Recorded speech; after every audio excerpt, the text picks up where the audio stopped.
Walaikum salam, everybody. Nah, yada, today I was first. How we doing, guys? Let's get those likes up, shares up. Let's repost the live, inshallah.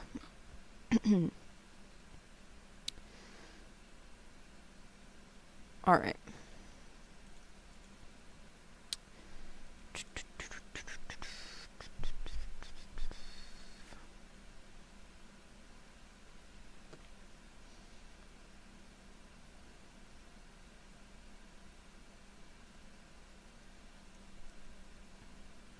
Alright, let's get everybody in here. Let's get those likes up, shares up, inshallah. Where's the new prompt? I changed my mind about it. Maybe I'll do it one day.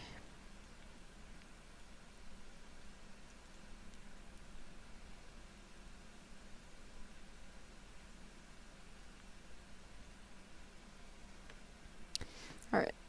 And we're waiting for this person to load in. Lavender, I'll give you mod. Alright, that person didn't load in. One sec.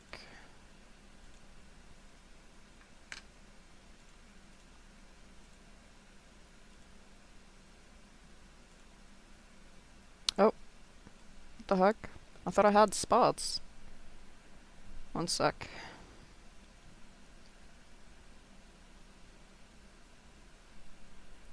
Hold on, hold on.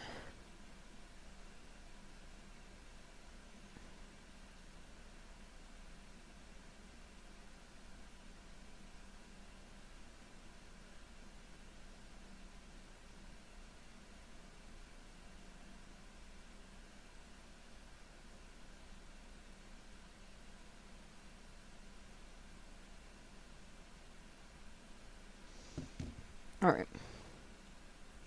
Lavender, I gave you mod, inshallah. Alright, let me get my other account back in. And I have one more mod spot open. Not sure who I'm gonna give it to yet.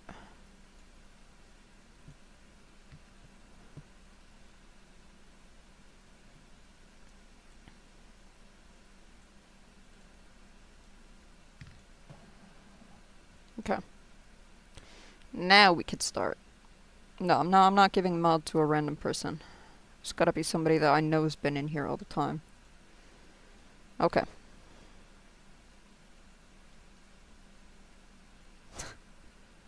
For real, Yada. Hello? Shaka? Hello? Is he speaking, or am I deaf?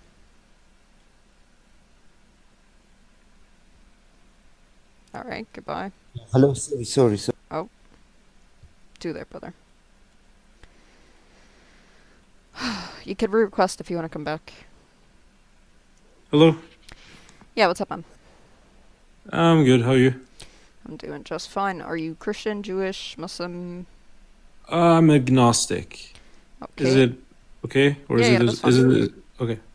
All right. So I find it a bit hard to believe in both, or not in both, in all of the religions. It just seems a bit too good to be true, and I feel like if one of them are actually true, right? Mm-hmm.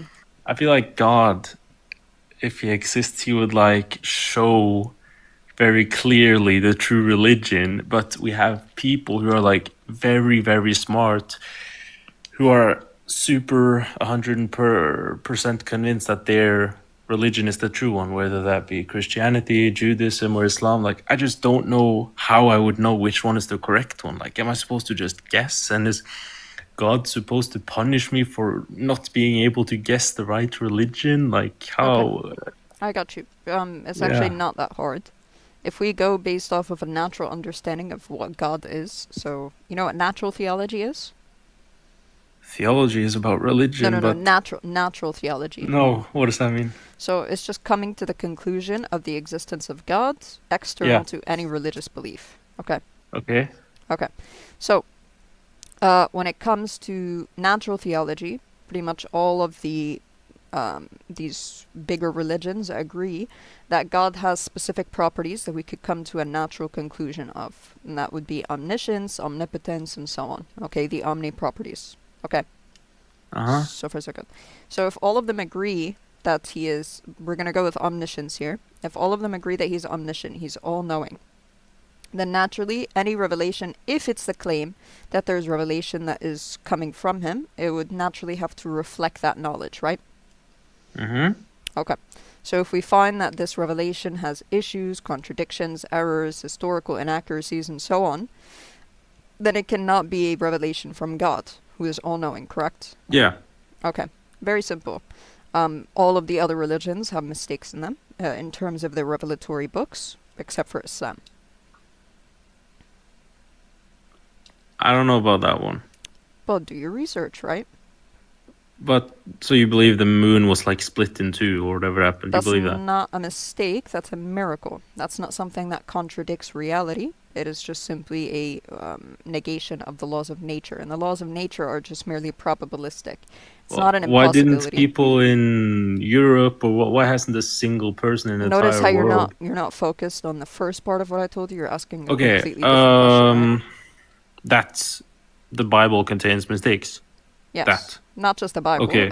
Any religious text except for the Quran. Okay, what's a mistake in the Bible? The fact that he refers to Pharaoh as king in the time of the king as Pharaoh in the time of Joseph. That is historically inaccurate. There is no such thing as a human being called Pharaoh in the time of Joseph. He contradicts himself between the Exodus and Genesis accounts of Abraham, Isaac, and Jacob. In Exodus, he says that they didn't know the name Yahweh, but in Genesis, it says that, for example, Abraham named a mountain, Yahweh will provide, and that God, when he spoke to Jacob, introduced himself as Yahweh. That's a contradiction. In terms of corruption, we know that there are additions and omissions that are made to the text that are not intended by the original authors. That's regarding the New Testament. In the New Testament, we have Mark chapter 16, 9 through 20. It is a addition that is made to the text that does not come from the earliest manuscripts or ancient witnesses. Oral tradition. There's no oral tradition for it. Yeah, there was. For It didn't just come Mark up with chapter it 16, themselves. 9 through 20. No scholar About says that the there's oral story tradition. about the woman who was stoned. That was added later. No, That was a that's part a of the different oral chapter. tradition. That's a different chapter. I'm not talking about that. I'm talking about Mark Okay. 16, 9 through 20. So this is a resurrection account in Mark's gospel. Okay. Okay. That account doesn't appear in the earliest manuscripts or with ancient witnesses. What you're talking about is an oral tradition, but it also does not appear until about the 4th century. So it's still something Okay. which is an addition that is made later on, because there's no evidence for it early on. Okay. But according to the Quran, you're supposed to believe in the Torah, like the 5 first books of the Bible, right? The original Torah that was given to Moses, yeah. Yeah, and we still have that. No, we don't. We have the Dead Sea Scrolls. The Dead Sea Scrolls is original about manuscript. 1100 years after Moses, sir. Or more. So if you read a Bible, you don't believe in the 5 first books. You don't believe in them. No, I don't believe that what we have today is the entirety of what was revealed to Moses, peace be upon him. I still believe that there are errors, mistakes, and contradictions in there that would substantiate the fact that this cannot be what God originally gave to Moses. Like the examples that I gave you. But how are you supposed to believe in? But in the year 600, God said you should believe in them. But so we Yeah, had believe the in them Torah back insofar then, as but he now we don't revealed have it it. anymore. Believe in it insofar as he originally revealed it to Moses. So we believe Uh-huh. this story. We don't have to believe that these books are perfectly preserved. Nothing in the Quran says that. In fact, the opposite says that. Notice how you're Okay. not engaging with what I told you, though. Okay, what do you want me to answer? I want you to engage with the fact that there are errors, mistakes, contradictions with all other scriptures except for the Quran. Well, the Quran has mistakes. Okay, what mistakes? Embryology mistakes, Oh, what's the mistake? like the flesh and bones grow at the same time. No, that they don't grow at the same time. That first bones grow and then flesh onto it. Quran doesn't That's say not that. true. Yeah, it does. No, it doesn't. Yes, it does. Okay, bring the verse. What verse? Give me a second. Remember, guys, he says that the Quran says the flesh grows first. The bone grows first, and then the flesh. Right? That's what you said. Yeah. No, I said they grow at the same time. That's how it actually was. But No, according I'm to the saying that you Quran, said you the first. Quran says that one comes first and then the other. Correct? Yeah. Okay. Here's the verse. I'm just gonna save you time. Oh, okay. All right. Yeah. So Yeah. here in the Arabic, it says ثم خلقنا النطفة علقة فخلقنا العلقة مضغة فخلقنا المضغة عظاما فكسونا العظام لحما. Okay. So every time it's talking about a stage of creation where it's one step after the other, I mean, it the uses translation is above. We don't need the Arabic translation. I mean, you do we actually don't need the need Arabic lesson. You could just go down. You do need the Arabic lesson. This is why you're making that mistake and why I'm There's educating a you. translation right there. I Is the understand. translation Even wrong? if I show you within the translation, it's going to say the same thing. Okay. The problem Okay. is that in the Arabic, this is the key point of it.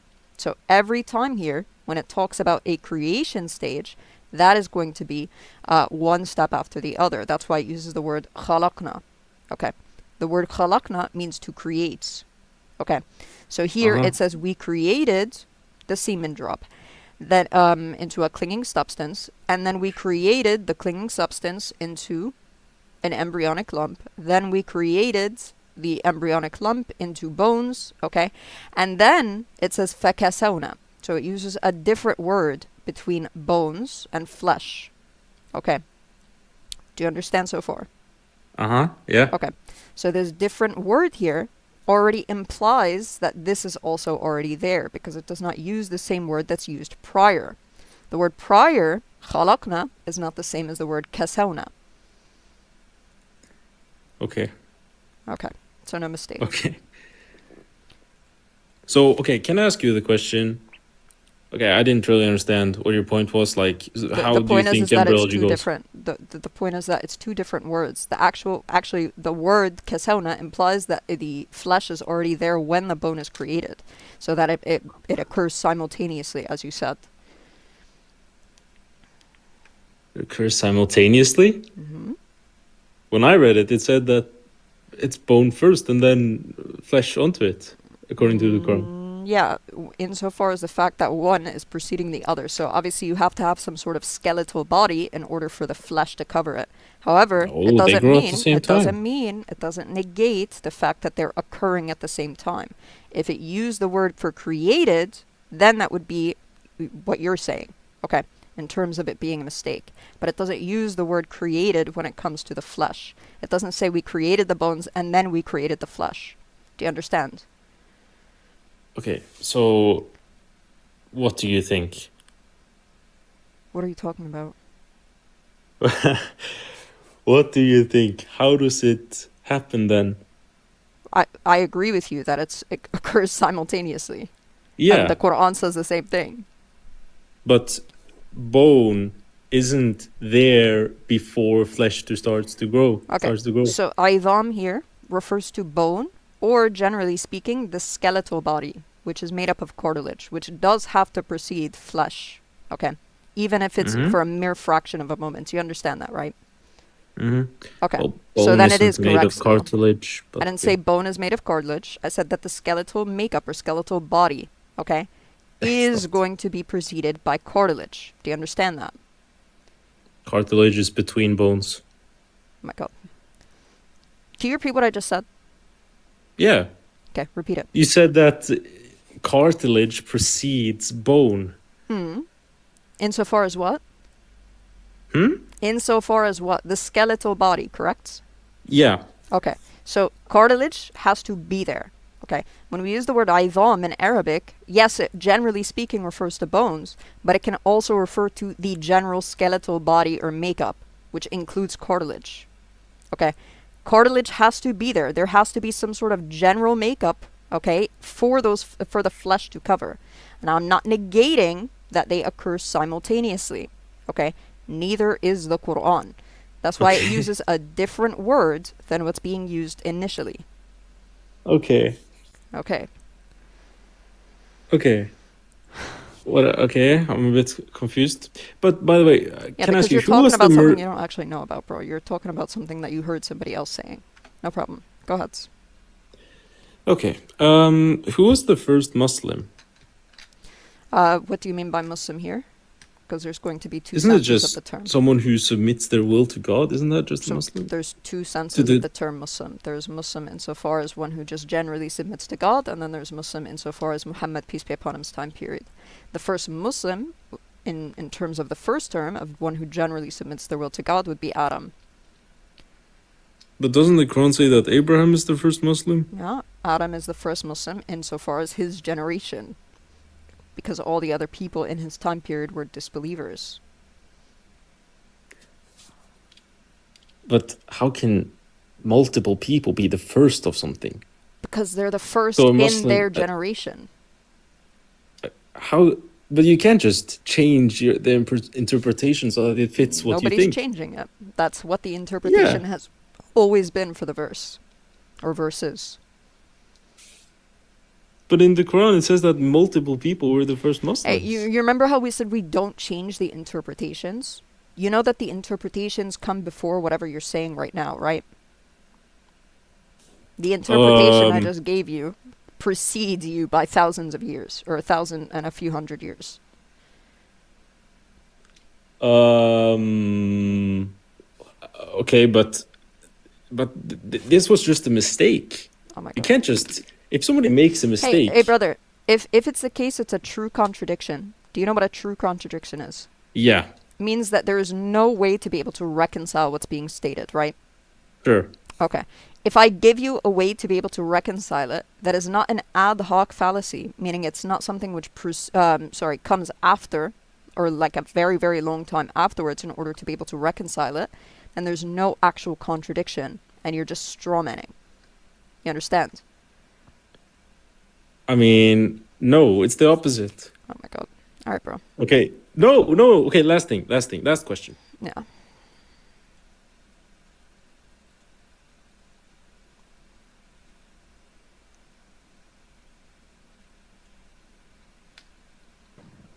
Hello?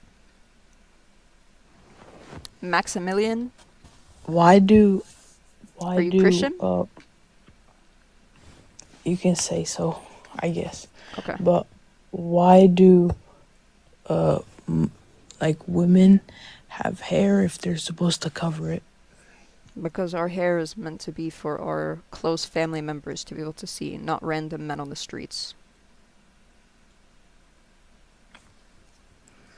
Oh, and also why do like so many Muslims like migrate to other countries? If they Because these other Mm. countries that they migrate to mess up their own countries. So, if you don't want us to come here, stop going into our countries. so they migrate to the countries that destroy their country. Because they're the only countries that are stable right now, right?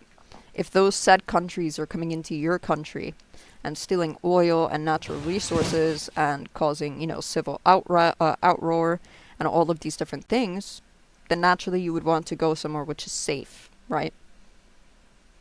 Yeah, but there's Muslim countries that aren't being attacked by anyone or being attacked by other Muslim countries, and Right. they're doing And you have to gain all bad. citizenship to travel into those countries, right?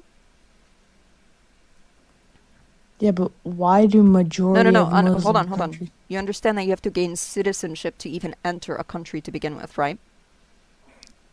What does this have to do with anything I'm talking about? Because gaining citizenship in many of the Muslim countries is something which is already difficult due to these things that happen in the Middle East. Just because it's happening to one country doesn't mean that it doesn't affect the other neighboring countries. Yeah, but why do majority of Muslim countries are like in a bad state and not I majority already of Muslim answered countries? this. I already answered this. Right, it's Yeah, due but to these other you're countries that enter into Muslim countries. you're just blaming white people. Like I never said majority of anything about Muslim- white people. This is just history. You could go into the history of France, the history of the UK, the history of Europe in general, the history of the US, and even up until now, they enter into these countries to steal natural resources from less established areas that are Muslim countries. Right? The US is notorious for this. So you're just blaming other people. Oh, my bro. Do you want to deal with what I said, or are you just going to keep saying, playing the victim card? Yeah, but So, does Yeah, the not US go all- into these countries or not? Not all Muslim countries. Oh, okay. Did it go into Iraq, for example? Yeah. For no precedented reason, correct? For many, many years? And you have soldiers who came back from there and said there was actually nothing happening? Even the president himself at the time said there was not actually anything happening there? Huh? Okay, wait, but can you answer my Yes or question? no? What did you say? Hey, brother, go to bed, okay? Night, night.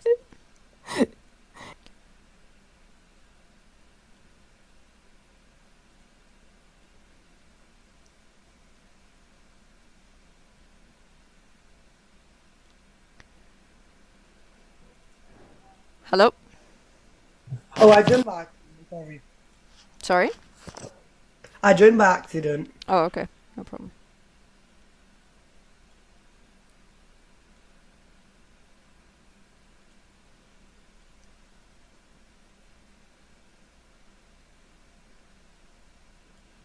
Hello? Hi there. Sorry? Hi. I Yeah, said what's up, hi man? there. What's up? I'm good. I actually accidentally came to your channel and it seems quite interesting. Just wanted to ask, what is this channel about? Like, what is the topic you're discussing at the moment? I have, conversations about religion. What do you believe in? I'm a Muslim. Okay. Do you have a question? No, that was the question. Like, is there a specific topic being discussed or any topic Just about I'm religion? asking non-Muslims why they're not Muslim. That's it. Oh, okay. Yeah. So I guess because I'm already a Muslim, so probably shouldn't take time. Maybe you can give somebody else a chance. Inshallah, brother. Assalamu alaikum. Walaikum assalam.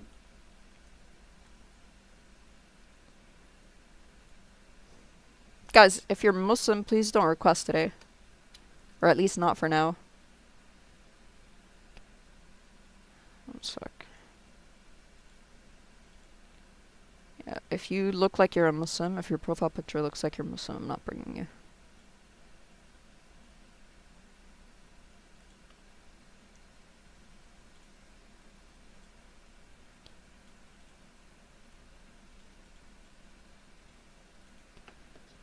Hello?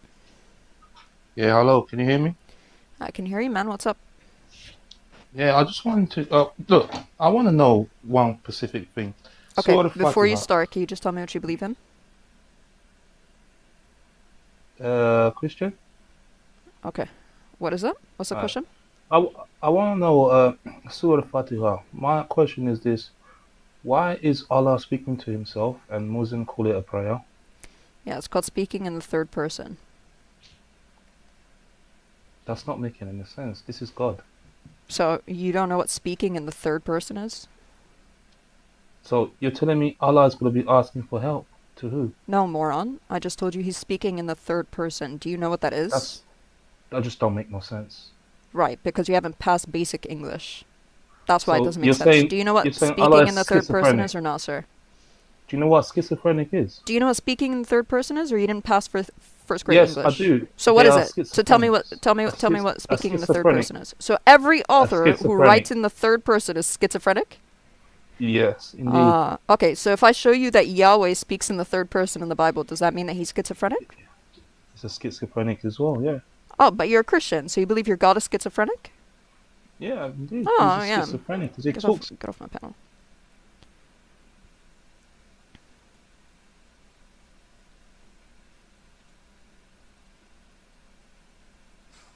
Hello? Hi, good evening. Yeah, what's up? Yeah, good. Alright, you need to get closer to your microphone.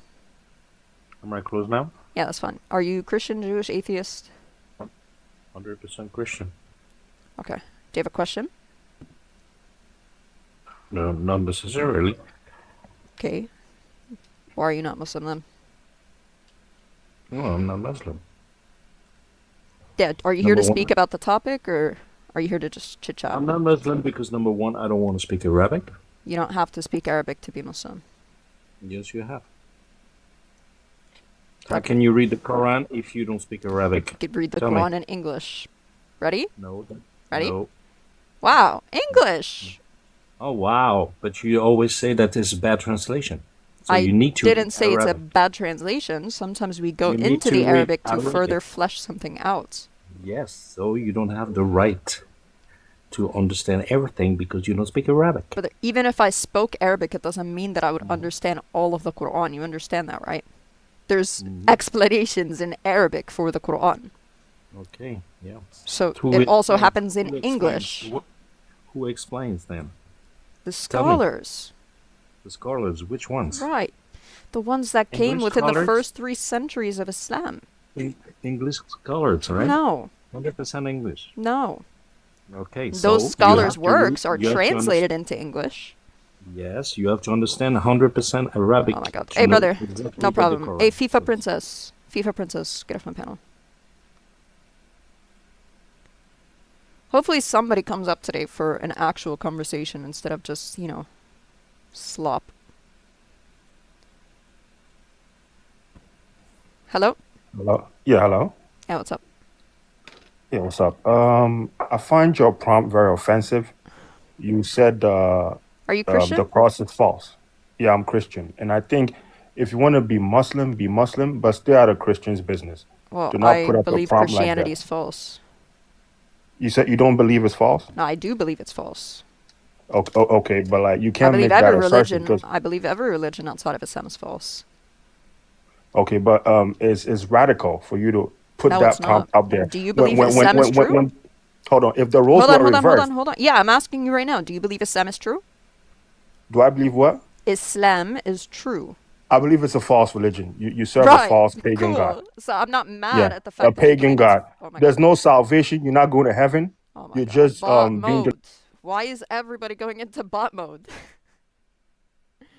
It's like nobody can engage and have a proper conversation. Oh my god.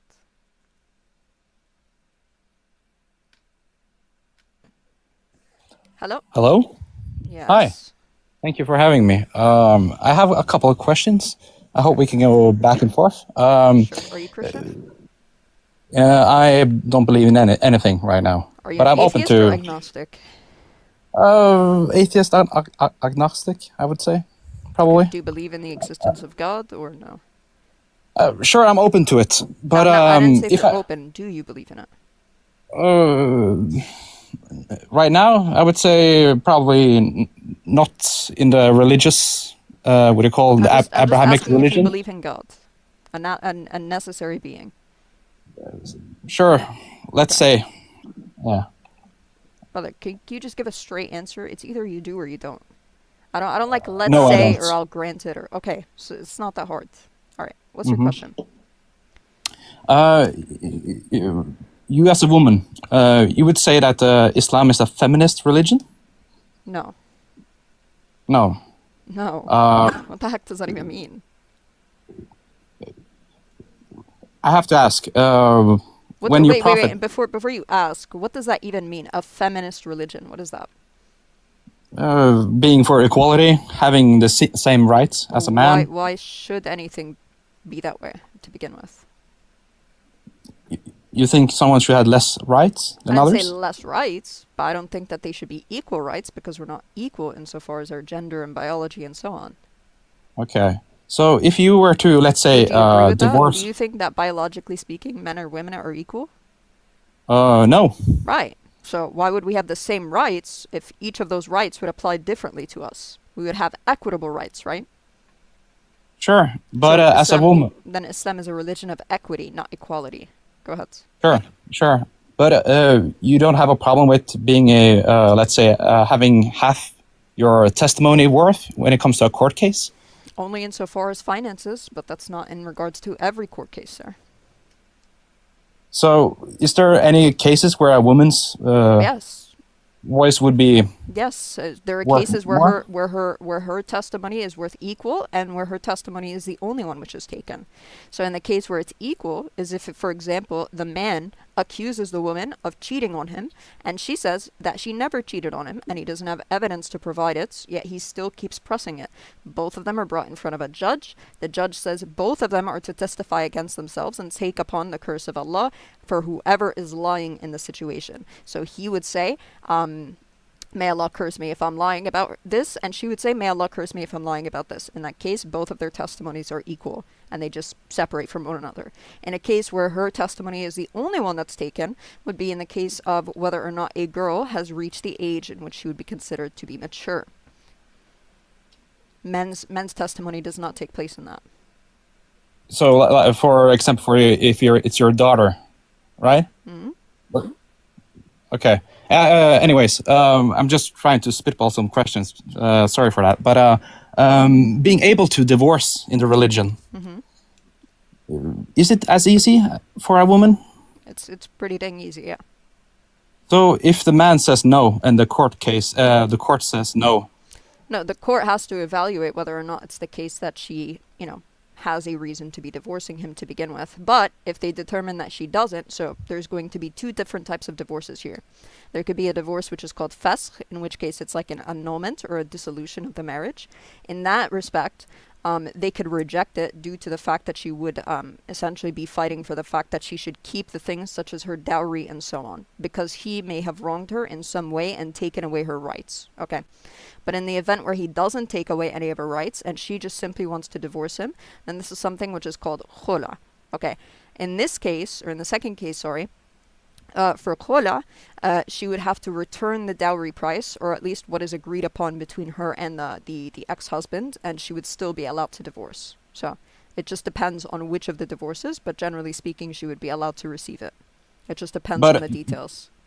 The woman doesn't have the final saying, so it has to be either the court or... She does. So she goes to the court and she says, I don't want to be with this person anymore for XYZ reasons. If XYZ reasons have to do with her rights being taken away, then this would be considered dissolution. And she keeps all of the things that she got from the marriage. If it's the case that her rights aren't being broken and she just wants to divorce him for the sake of divorce, whether it be she's not satisfied with him in bed, she's not this, she's not that, then this would be considered khula. In which case she's still allowed to ask for that divorce or khula, separation. The court is the final saying in that matter, right? It's not about it being a final saying. It's about the fact that there has to be a third party involved in order for that to take place. If it's the case the husband agrees, hold on.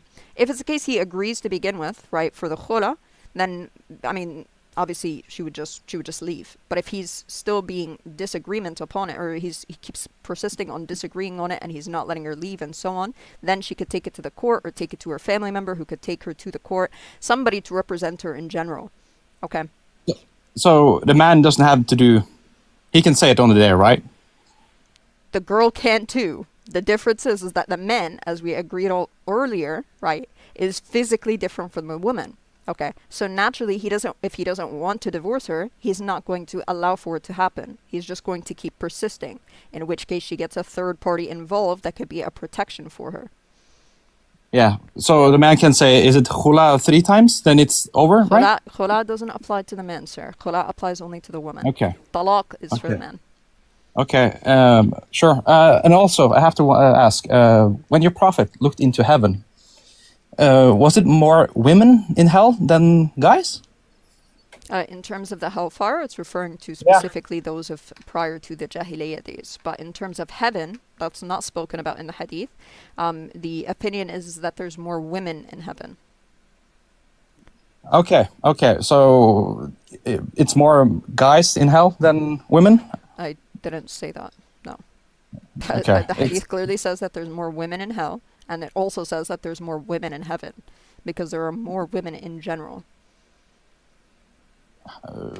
Okay. So, also, I have to ask, when it comes to... Are you a feminist or something, sir? Like, you said you're Christian. No, I'm a feminist. No, I would say I'm probably, let's say, progressive when it comes to politics and... okay, why should anybody buy into, like, progressive BS, bro? Yeah, I'll get back to it. Because you seem very trying to appeal to like women's emotions. I'm not the woman for that, by the way. Sure. I will staunchly go against everything that you say. Sure. Do you live in the US or Europe? Yeah, I live in the US. So why not move to a Muslim country? Well, when you could get them to stop going into my Muslim country and stop taking our resources, by all means, I could go back. But also, I'm a U.S. citizen. I was born and raised here. I don't have citizenship in any other country. So naturally, you know that you can't just immigrate to a different country without citizenship, right? Can I ask which country your parents were from? Yeah, I'm Egyptian. Okay. Isn't it pretty easy to go back there? No, because I'm not a citizen. Shouldn't you be applying to try to live under a, let's say, more Islamic Who says I haven't? society? I haven't received it yet. And either way, I'm a U.S. citizen. I was born and raised here. America is not a one state or one particular religious country, right? It's No. secular as far as I know. Yeah. Right. But aren't you guys commanded to live under, let's say, If it's the case we're being persecuted, yeah, you have to leave and go into the country where you're not being persecuted. But I'm not being persecuted as far as I know. I'm sitting here comfortably in my, my you wouldn't swinging say chair. Trump is persecuting you guys at all? I'm sitting in a swinging chair, sir, and Yeah? I'm talking to you on TikTok. I don't feel persecuted, no. No, not at all. No. But would you say there's a, let's say, another country in the world that have, let's say, better society for women? Absolutely. Do you want to pay for me? Do you want to pay for me to get my citizenship there? It's pretty expensive. Is it Dubai or Saudi Arabia? Oh, can you pay for my citizenship? I'll go there. Pay for a citizenship, for my house, all of that stuff, and I'll go gladly. You want to do that? Probably not. But Okay. and also, what do you think about the guys who are, let's say, controlling Afghanistan right now? I don't know if TikTok's safe. I don't know to say the anything word. about that, so. Not my Nothing at business. all. Nope. Not my business, not my country. You haven't paid attention at all to nothing from. Nope. Not my business, not my country. Why would I care about a country that's not mine? You care about Israel, Palestine? I mean, Palestine, because it is something which is associated next to my country, I definitely care about, yeah. So you shouldn't. Okay. It's right next to my country. I'm part of that country. Yeah, but from you my country. just said it doesn't. It's not your country. But it was part of my country. That's the problem. Until Israel came into play. The Gaza Strip Okay. that you know about actually used to be part of Egypt. Sure. And also, when it comes to like women's dress code, how's the dress code? If you could explain. What do you mean, how is it? How does a woman need to dress? Yeah, she wears hijab. So she could wear a scarf on her face. Some people take the opinion that she would cover her face, but nobody could force her to do these things. So, But she has to wear the hijab. yeah, she would be sinful if she doesn't, but nobody can force her to do it if she doesn't. So she's free to show her hair in a She's Sharia free to do state. so, but she's going to be sinful. Okay. So also speaking of let's say minority rights, what do you What think about the minorities? LGBT you movement? You can't say the alphabet thing. Okay. Oh, sorry. Just call them the alphabet people. I don't really Yeah. care for them as long as they're not doing anything in public, because I don't go around doing anything in public either. What they do in their private lives is up to them. Sure. What about countries that have, let's say, penalties that leads to them not being on Like I this planet said, anymore? those things apply to people who do things publicly, and those same things also apply to straight people who do things publicly as well. They get lashed in public as well, or they could even be unalived in public if they're doing things in public. Isn't it only if they were married? No, if they're married or unmarried, they would still be punished publicly. Yeah, but it's different than having, let's say, getting some lashes than to To be unalived. have stones, right? Yeah. Well, I mean, you shouldn't really do that in public to begin with. Both of them shouldn't. But you One think of them it's is a major sin, though, or specifically a bigger sin than the other in terms of fornicating with somebody else who is of the same gender. That in itself is already a sin to begin with, right? Then doing it publicly and showing other people that you're doing it and being boastful about it, knowing that you shouldn't be doing it, that's going to be even worse, right? So you think it's a proper, what do you call, I think a it's good sin. measurement? Yeah. Yeah, but you think it's a good measurement to, let's say, unalive them? Of course, yeah. The same way that we have treason laws here in America or in any other country around the world, I believe that that's treason. You're going against the law of the land. Okay. So if you were to, let's say, leave the religion, you would say the same thing as well? Depends. again, if they're outspoken about it and they say, hey, I've left the religion, everybody else should leave too, right? That's going to be treason again, because you're doing something that goes against the law of the land. But if it's the case they do it and they don't tell people about it, they don't, try to call to people to other things, then nobody's ever going to find out about it, correct? Sure. So So nobody would by ever that, find out. so what are you doing right now? Let's say the roles were reversed, and I'm sitting here as a Christian guy. This would be allowed, right? What would Having I a be allowed to TikTok and preaching, why are you not a Christian? That wouldn't be allowed under your, let's say, religion if we were to in my follow country? Like in an it. Yeah, or Islamic in under a country? Sharia state. Well, Yeah. neither of us lives either in a Sharia state or a Christian state, right? But you want to live under a Sharia state, right? Of course. And you wouldn't be allowed to do it. The same way that Christians also wouldn't allow for Muslims to do it in a Christian state. So, no double standard. It's the same both ways. So, okay, let me try to wrap my head You around need to it. try and find something else to ask, right? So what about when it comes to like science? When it comes to, I don't know if you've ever been deep in the fields of evolution theory. Yeah, just like you said, it's a theory. So there are multiple theories that are posited in terms of evolution. There's multiple ways in which they come into the understanding of, what's the word? The difference between species and so on, whether it be from means of sexual reproduction and so on. There's a number of different manners that you could go about it. There are different issues with each one. Hence the reason why, for example, when we talk about the differences between species as it pertains to sexual reproduction, there's still exceptions and anomalies to the case, such as hybrids and so on. So I don't think it's something that follows.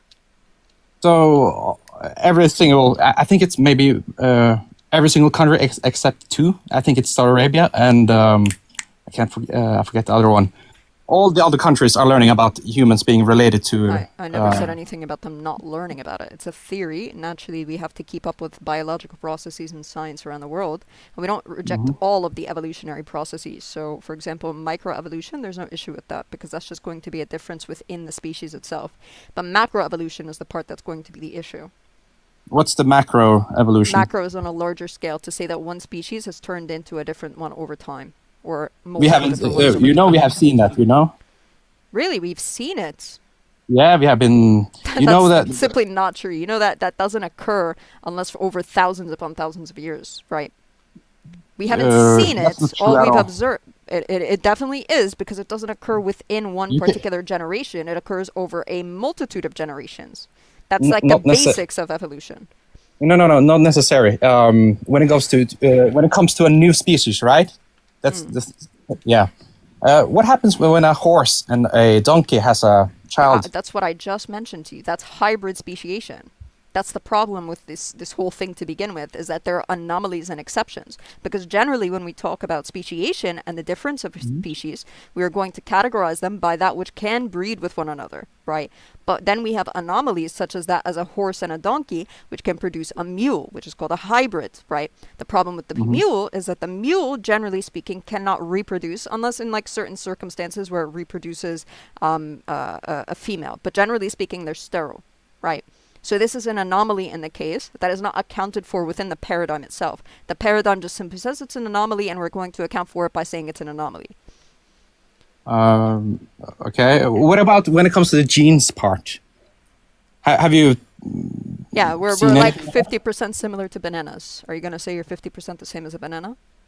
No, I'm not. But it's that's true though, right? We're built up from the same protein. That's I agree. why. So we would say, Yeah. as Muslims, we would say that we have a common creator as opposed to a common ancestor. Can you explain to me what's the let's say logical reasoning for us human having a DNA part that's turned off when sometimes it's turned on? We get born with a tail.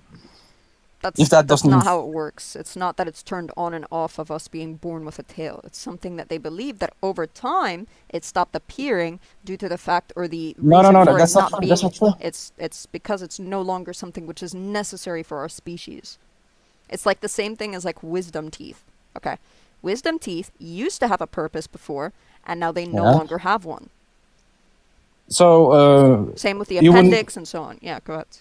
Yeah, you wouldn't say that's a sign of, let's say. That's Fellas. microevolution. So you do, let's say yes to that we had tails back in the day. I don't know that we Our- would consider it necessarily tails. Just simply having the appearance of a coccyx bone doesn't necessitate the idea of a tail. But when scientists are removing genes parts from the mouse, The only way that they look at it is by saying there's a correlation between these genetic factors. Okay, but that No, doesn't no, no, necessitate... it's not- Hold on, no, no, hold no, on, no. hold on. I already know what you're talking about. Okay, I was the one that's giving you all the details and you're just trying to address what I'm saying. Okay. As it pertains to the coccyx, it doesn't necessitate the idea that this coccyx used to be a tail definitively. Okay, it's merely a correlation that certain scientists come to based off of these genetic factors that we may share in common with other species. Okay, that doesn't necessitate that. Correlation does not mean causation. You understand that, right? yeah, but when we go in the embryo, right? We have the ability to remove specific genes from That's fine. either a human. Yeah, and What's the you know issue what with that? happens when when we remove the genes part that controls the, let's say, the tail of the mouse.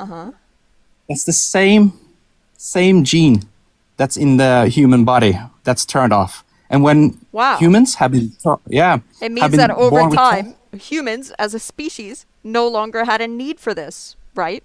yeah, Which is exactly what Right. I told you, which is microevolution, not macroevolution. so okay, Because so when you're talking about within a species, okay, when we're talking about Homo sapiens, okay, Mhm. that's within the species. Once you start going outside of that, that's where I'm going to disagree with you. Okay, to say that humans come from something that came before them, that's going to be what's known as correlation. The correlation comes from based off of certain traits that we find with prior species, and saying simply that, these prior species, because they have very similar traits to us with regards to this, and over time they turned into that automatically means that they have become a new species. But there's no actual way that we're able to determine whether or not it's a new species or not, other than sexual reproduction, which I already told you, or at least one of the ways is sexual reproduction, and I already told you the issue with that, because it results in many different anomalies. okay, so I also have to ask, being a woman, Oh my god.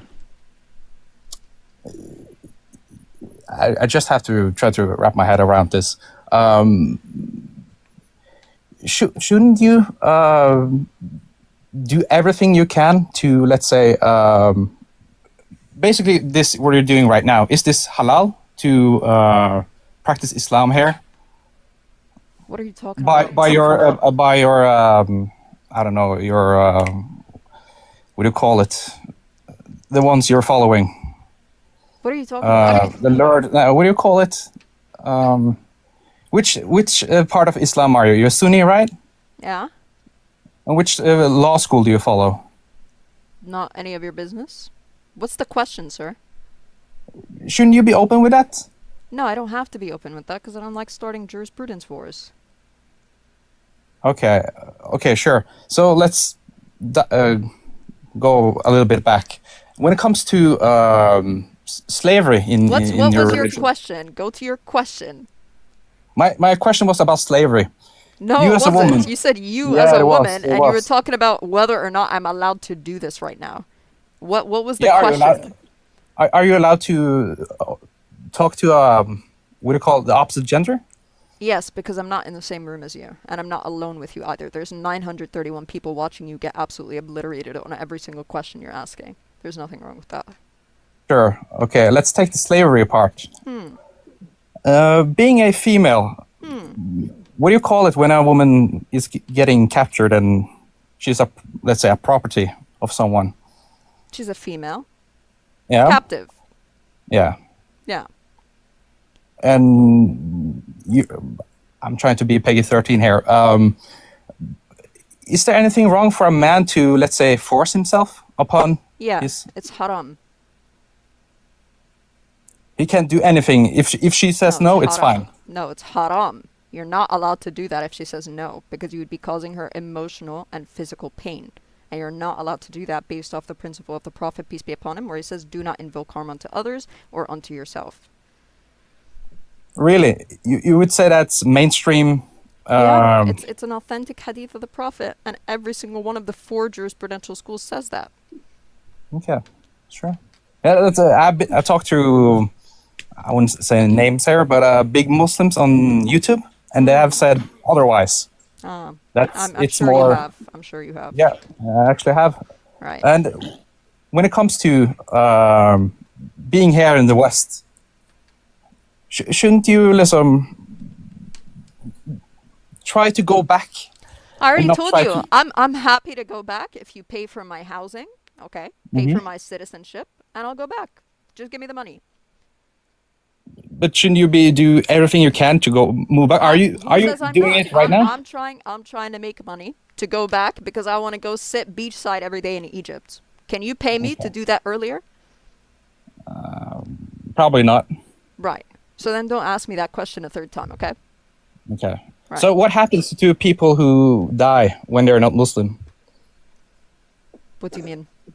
Let's say I was about to die tomorrow. What will happen to me? If you're about to die, you're still not dead. But if you do die, then you die as a disbeliever and you're going to go to hellfire if you heard about Islam. If you never heard about Islam and you were a monotheist or something, let's say, then it would be a different case. So, when has someone heard about Islam? When they hear about Islam, they hear the message of Islam. That's something that's between them and God, though, ultimately. So they don't know it. What do you mean they don't know it? How would a person know that they have heard a message of Islam? That's the point, is that I wouldn't be able to determine whether or not somebody has sufficiently received the message of Islam. That's something between them and God. But generally speaking, most people around the world do know things about Islam. For example, you would not be an exception, because you're here asking questions about Islam. You very clearly know what Islam is talking about, but you want to talk to specific points as opposed to talking about logical things. You do realize that nothing of what you've asked me today has been of substance in terms of disproving Islam. Sure. So you're just But, asking mindless and meaningless questions, and you're okay with that? No, I'm trying to wrap my head around. Around how, what specifically? Because you're not proving or disproving Islam right now. So what are you trying to wrap your head around? How many Muslims are there in the world right now? 25%? Hey, Kevin, do me a favor, yeah? Look down. Bye-bye.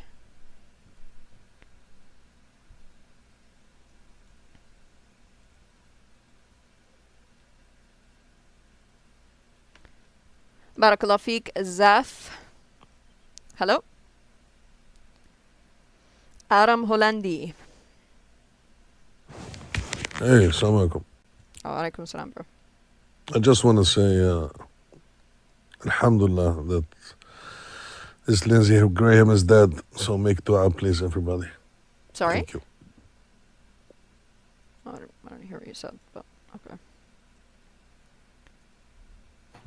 Hello? Hi, how are you? Can you hear me? I'm good. How are you? Yeah, I can hear you. What do you believe in? Oh, I'm an agnostic atheist. Okay. Um, Why are you not Muslim? because the evidence that's been presented before me has not been sufficient to convince me that Islam is true. Okay, what evidence has been presented before you? Most of the times it was what other Muslims have told me, but I don't want to put what they've said onto you. So why don't you tell me I what just want to know what it evidence or is what that you were things... provided with. Maybe it was a good argument, but you just didn't understand it. Well, one argument that I've heard is that the Quran is true because it's free from contradictions. Okay, well that's not an argument for why Islam is true. That's just going to be an argument for the possibility of Islam coming from an all-knowing being. But that's just leaving it in the understanding of, like, for example, if I have 2 books, right, both of them are claiming to be revelation from God, and we both posited this idea that this God is all-knowing, right? Naturally, both of those books must be free of any contradictions and so on and errors and what have you in order for it to be from an all-knowing being, correct? If it's a case it does have these issues, then it cannot be from an all-knowing being and it would negate the idea completely. Yes? Sure. Yeah, I agree. So that would just be the first step in it. It's not necessarily a completed argument. The next part of it would be in regards to prophecies, or like things specifically pertaining to that time period when the book is written, Yeah. such that it would go to raise the probability of Islam being true because there's information that's in there that would not have otherwise been accessible at that time. Okay, so can we talk about prophecies? Sure. So I've heard numerous different prophecies from Muslims trying to say how prophecy proves the Quran. And I've heard different religions use prophecies as well. So generally, I've not heard a prophecy that has convinced me because every time I hear a prophecy, there's always an alternative explanation that could explain the situation. And when I go through these steps, I realize or I feel, and if you disagree, tell me, most of the prophecies that Muslims say, the Quran, look at this prophecy, this proves it. If that same miracle or prophecy occurred today, they would not believe that the evidence was sufficient to believe that claim today. Well, I would never make the claim that one prophecy is going to prove the entirety of Islam true. Okay. So it would be a culmination of multiple prophecies, okay, that are substantiated, that are put in great detail and so on to be able to raise the probability of it being true. So we want to get that probability to be near zero, right? Okay, how do you determine, because I've been asked this by different Muslims, at what point, how many prophecies do you need before you can say I'll put it that for you Islam this is true? I'll put it for you this way, right? Let's say each prophecy, even though it's actually a lot less, but let's say each prophecy has a probability of being either 50% correct or incorrect, okay? It's just a claim. And from this 50%, it's either 50% chance that it's yes or 50% chance it's no. But oftentimes, if it's something which is going to be heavily detailed, it would actually be a lot less than that. But let's just keep it at 50. Then we have another prophecy after it, okay? Another 50% chance. If we combine the two yeses to each other, it's going to be a 25% chance now, yes? That both of them are correct, yeah? Sure. Okay, and we keep doing this. So we go 50, 25, 12.5, 7.25, 3.125, etc., all the way down, right, until we get to a near 0% probability of there being some sort of naturalistic explanation to be able to substantiate this idea that all of these prophecies are correct. Yeah. That raises the probability that it's no longer a natural explanation that can be posited, rather a supernatural one. In which case, you know, it is more reasonable for the individual to believe in the supernatural explanation as opposed to the natural explanation now. Okay. Yeah. So would you define, I guess what I'm trying to figure out is you're saying that 50-50 and you take these in summation. Yeah. So it sounds like what you're saying is a miracle or a revelation is a rare event that couldn't have occurred naturally. What do you mean? Well, it seems like you're saying that if you keep doing these in sequence, right? So let me give you an example, okay? Sure. If I take a deck of cards, and let's just say I randomly throw them on the floor and I pick them up not looking at them. Mm-hmm. The chances of it coming up perfectly, 1 of hearts, 2 of hearts, 3 of hearts, all the way to the perfect suits, perfect numbers. I think the number, don't quote me on it, but I think it's like... It's near zero. Correct. So, yeah. Correct. So if I say, look at you, this couldn't have happened naturally, right? You would say, sure, absolutely. If it came out in that perfect order, it's near zero. You would say there'd be a supernatural explanation. On the flip side of it... No. So that wouldn't be positing a supernatural explanation, actually, because this is something which is pertaining to that which is like data almost, okay? When it comes to prophecies versus predictions, okay, a prediction is going to be that which can have data to posit the idea or the event occurring. Okay, like for example, somebody predicting that it's going to rain outside. There is data that they could collect for that, and they could come to the conclusion of a probability or a chance that it's going to be like 85% chance of rain today. Okay. But prophecy does not have data that you could just collect for it such that you're able to come to the conclusion that this is definitely going to happen at XYZ point in time. You understand? So it's not something where it's... Sorry, I just lost you for a second because can you repeat that last sentence? I just want to make sure I don't misquote you. It's not something where you could collect data for it. So there's no evidence that you could collect for a prophecy such that you would be able to come to the conclusion of it. I could give you an example of a very good one. Okay. Sure. Have you heard of the Siege of Baghdad prophecy? Is this regarding the Mongolians invasion? Yeah. Okay. Have you heard of it? I've heard of it, but I'm not terribly familiar with it. So if you want to go into it, we could go in detail with it. Yeah. Hold on. 1 sec. Let me pull it up.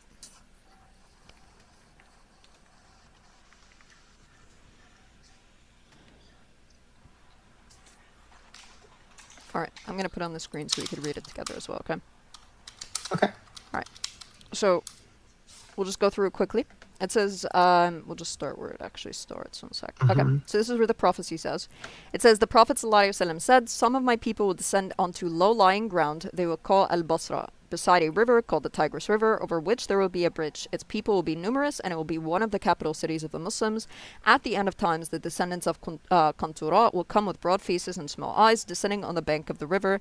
The town's inhabitants will then split into 3 sections, one which will follow cattle into the desert and perish, another which will seek security for themselves and perish, while the third will put their children on their backs and fight the invaders, and they will be the martyrs. Okay, so very, very explicit in terms of what it's saying, right? It labels a place, it labels different geographical things in regards to the place. It talks about the river, the bridge. It talks about the population. The place was a capital city in the Islamic world at that time, correct? Yeah, next to the Tigris River with a bridge there. Okay. Okay, so a city by a river, a specific river that has a bridge. Okay. Okay, so that's pretty specific, yes? Sure. Okay, and it tells you which area specifically as well. It says Al-Basra. So Al-Basra is one of the towns within the city. Okay. Sure. And then it tells you that they're going to go into battle with these individuals who have broad faces and small eyes. Yeah, that's going to refer to only one group or one specific type of ethnic group from, Far East Asia, yes? Sorry, the characterizations from Far East Asia. Okay, sure. Yes. Okay. Yeah. Okay. And then it says that they're going to go into a battle with them, right? And there's going to be 3 groups of people who split off. Essentially, what this part is referring to is the fact that the Muslims are essentially going to lose. Yeah. Because all 3 of them, it says that they're going to perish. Yeah. And the third one, it says they're martyrs. Okay. So, here it is. So it says, there is one thing to note here as well, which is the Arabic word for perish in the line. Another which will seek security for themselves and perish is kafaru, which can also mean disbelieve. This means that those that seek security for themselves either end up dying or disbelieving. Both meanings are correct, as the only people who were spared were Christians and Rafida. So this is a sect of people who claim to be Muslims, like Nasruddin al-Tusi. Okay. Okay. So this would be a representation of it. Here's obviously the Tigris River. Yeah. There's the city of Baghdad and so on. So I guess here's my question to you, right? When someone makes a prophecy, there's one of 2 things that can happen, right? Either the prophecy can be fulfilled, or if the prophecy hasn't been fulfilled, that doesn't necessarily mean the prophecy has been proven false, right? Because at the end of the day, you can still say the prophecy has not been fulfilled yet. And there's prophecies in the Quran that have not been fulfilled yet. So the reason that prophecy in general is not very convincing to me is that when it's something like this, where they say in the 7th century, they said a city by the river will be invaded by East Asians. I think that if you wait long enough, it's not that weird of a thing to think that a city may be sieged by East Asians. And if it didn't happen, you would have the ability to just tell me, well, this is the prophecy, it hasn't been fulfilled yet. So whether this happened or not, you're saying that because Baghdad was sieged, that's proof of it. But if it wasn't sieged, you would equally be sitting there and saying that the prophecy hasn't been fulfilled yet. That's why we're talking about the ones that have been fulfilled. Okay. If there's a multitude of them that have been fulfilled, and some of them are seemingly time-bound, so not all of them are time-bound. For example, there are time-bound ones in the Quran, like the Romans one, right? But there are other ones which are not time-bound, but they talk about them occurring in a very, very far future date. Okay. And some of them don't have any time whatsoever. Okay. Yeah. But they are specific in regards to the details. So we're talking about the ones where we could clearly observe that historically speaking, they did already occur. Okay. Such as this one. This one's not just saying it's some city by the Tigris River and the East Asians are going to come and take over it. Right. Not only does not only does it say what specific city, right? It says Al-Basra, which is known in Islamic history and prior to Islamic history where it was specifically. All right. Okay. It also says that it's going to take place next to the Tigris River. There's going to be a bridge over the Tigris River at this point. It says that the city is going to be a capital city for the Muslims. And it says that the city's residents will be numerous, i.e. large in number. So there could be a multitude of different capital cities of Muslims that are near there. But it doesn't mean that they're all going to be numerous, right? Okay. And then it continues and it says all the other stuff. I was supposed to go through all the details with you, but... you know. Well, I guess the point that I'm making is even the siege of Baghdad. How many times has Baghdad been sieged or heavily attacked? This one's talking about when there was a large quantity of Muslims there. Okay, so what it's known, or the most prominently known one, is the one where it occurs where the Mongols came in and completely, essentially obliterated the country to the point where it was like the Islamic Golden Age had ended. Okay. Yeah. That's what the most known one is. So it's not like it's happened multiple times where the Muslims completely lost the land. Okay. Well, I'm not saying they completely lost the land, Right. but I would think that if I have a But city it's also that's been okay, but it's also not just how many times has it been taken over. It's how many times has it been taken over by people who have the same description that is being given of broad faces, small eyes. Right. right.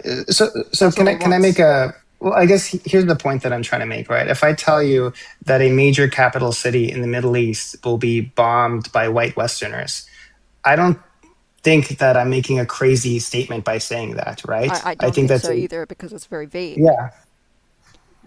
This is not I like mean, I that though. can. This is giving you okay. So No, let's count. We could I, count. 1 second. sure. Okay. There's 1, 2, 3, 4, 5, 6, 7 different types of details that have to be fulfilled within this one prophecy. Okay. If any of them is Sure. wrong or any of them is not fulfilled, then the prophecy is false, right? For Right, example, but if you there don't. was never a bridge by the Tigris River and we never saw this bridge before or anything of the sort in this vicinity of the area where this is occurring, then it would be false, right? Sure. Okay. I guess but again, going through this, I mean, I don't know a lot about the architecture of that region. Where I come from in the world, bridges by rivers aren't that rare. So the fact that there's a bridge by the Tigris River, is there something special about this I river? don't disagree with you. Okay. What I'm saying is that each of these things must be correct in order for the entire thing to be considered a prophecy, quote unquote. Okay. I'm not saying that Sure. one thing by itself is going to be significant, right? No, I know, but when we're talking about this, right? Because you're saying that in totality, and I agree, you have to Right. look at this in totality. But when you go to every point, right?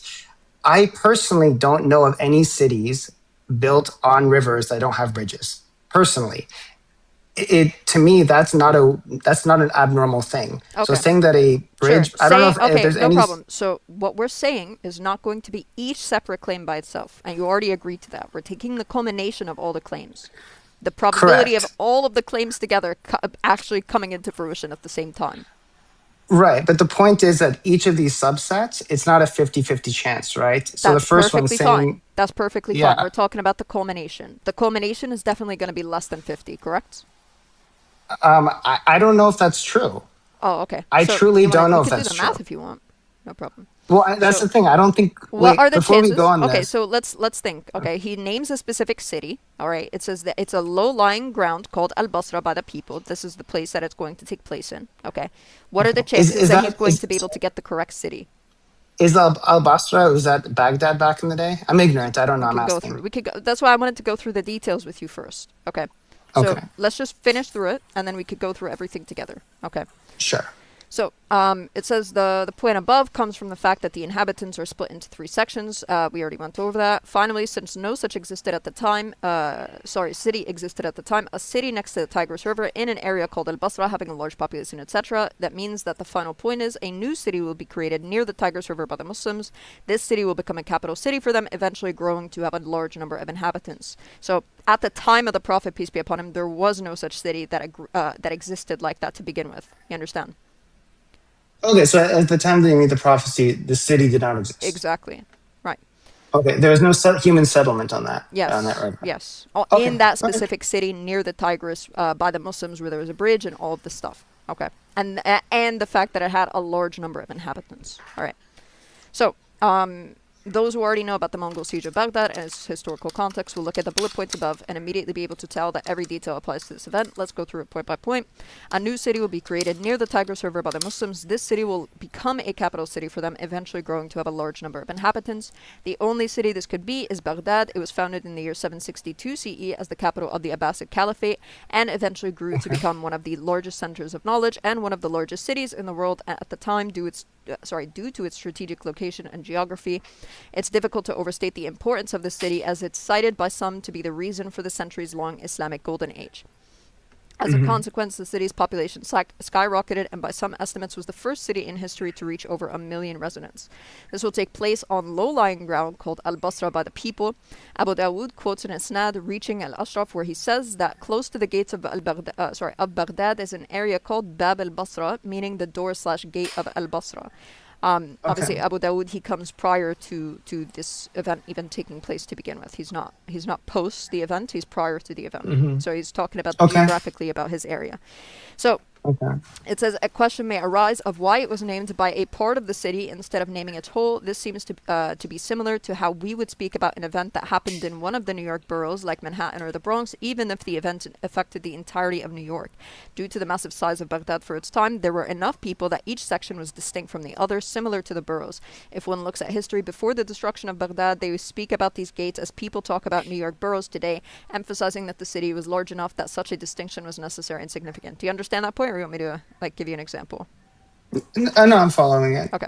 You can keep going. All right, so it says, for example, in Al-Dhahabi's Tarikh al-Islam, it speaks about an event before the siege of Baghdad and titles it as the fitna between the people of Bab al-Qarh, another gate, and Bab al-Basra. If the gates were just considered gates and these names were not commonly used or considered to describe areas of Baghdad, then there would be no need for this distinction between the two groups of inhabitants. Since this shows that these names were used and considered to describe areas of Baghdad, the wording of the hadith accurately applies to the city of Baghdad.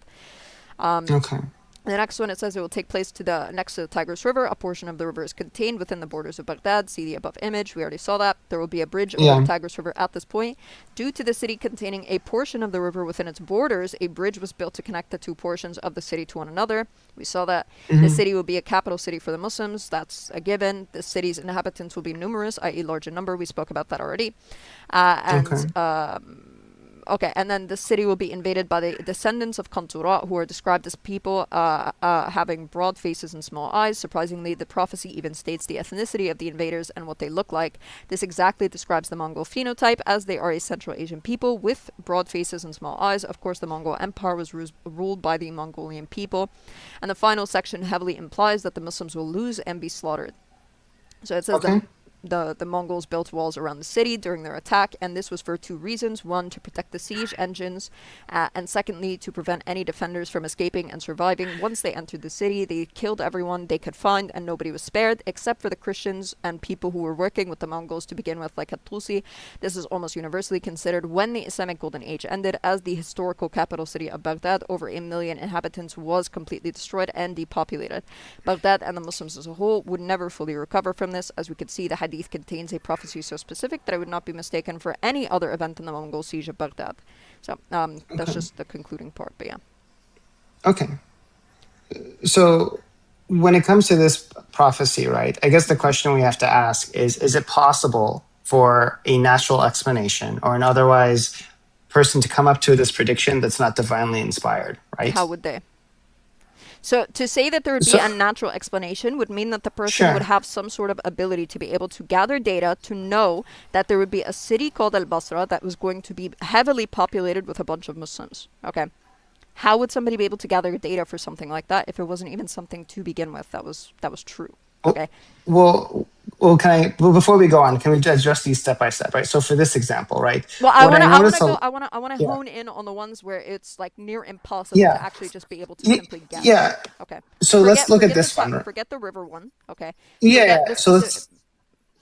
So let's talk about the ones that are going to be almost nearly impossible for somebody to just guess them. Okay.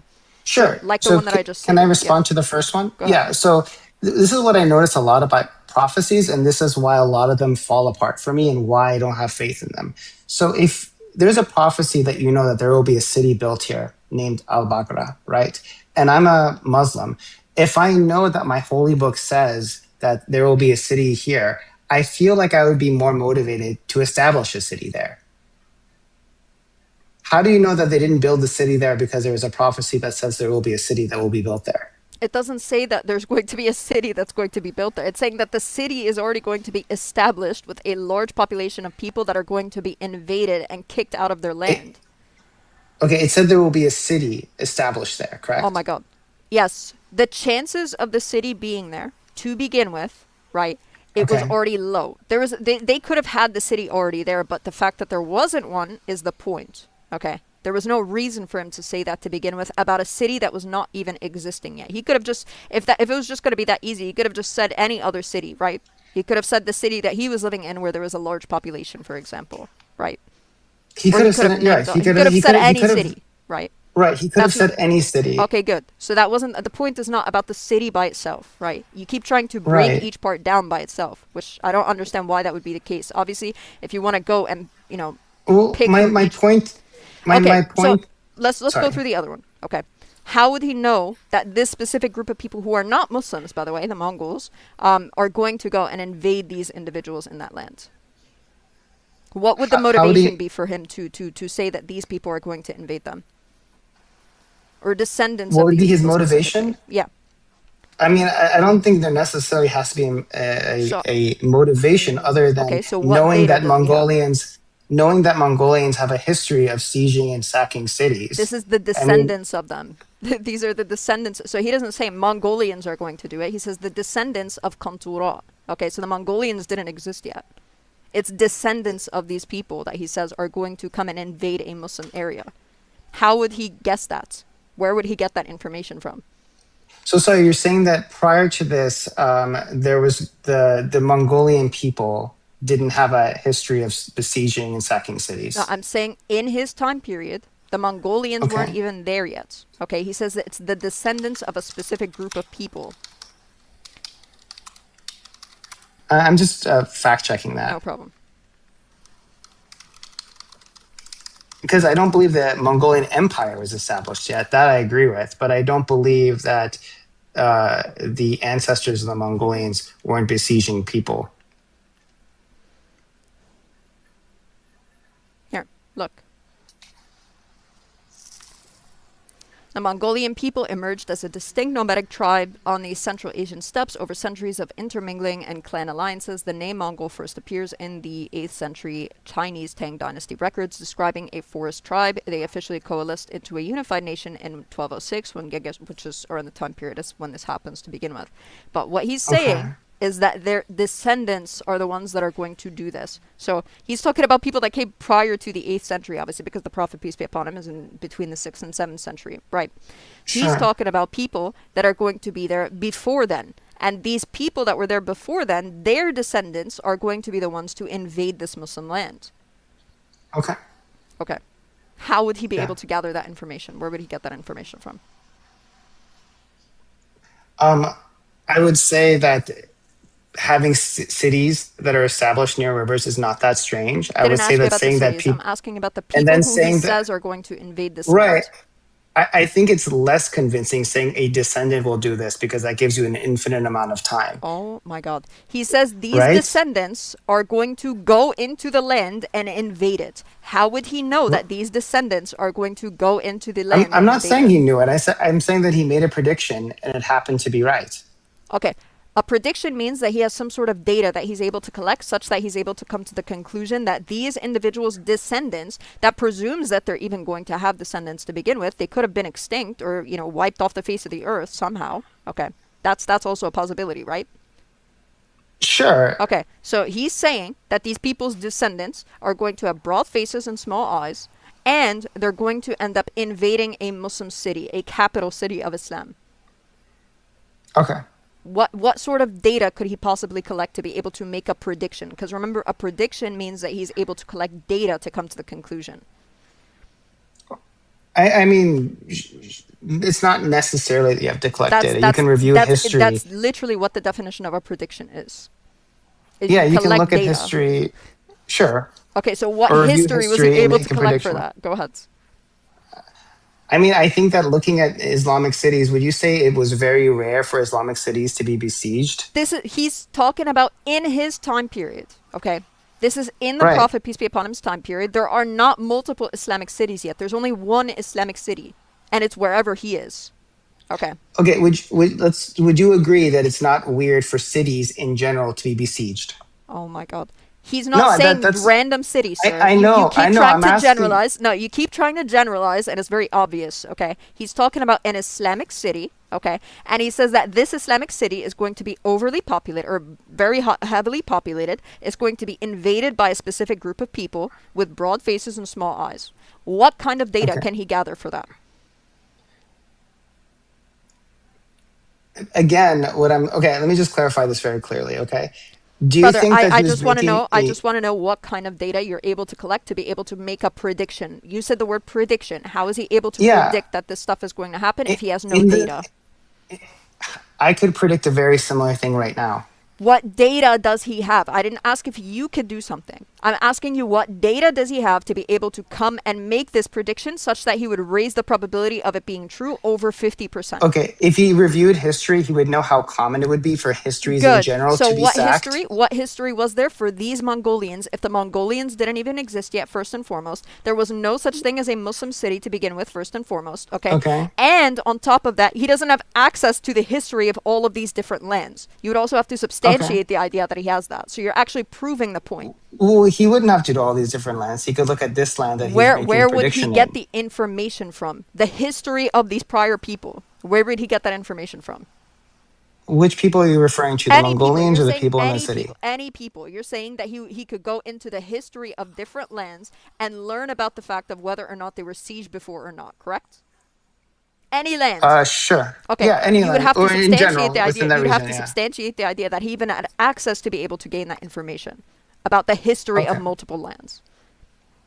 Sure. Okay, so how would you do that? Because now you're actually raising the probability of it being true even more.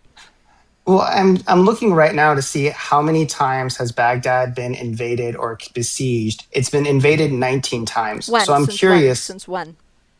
Since 812.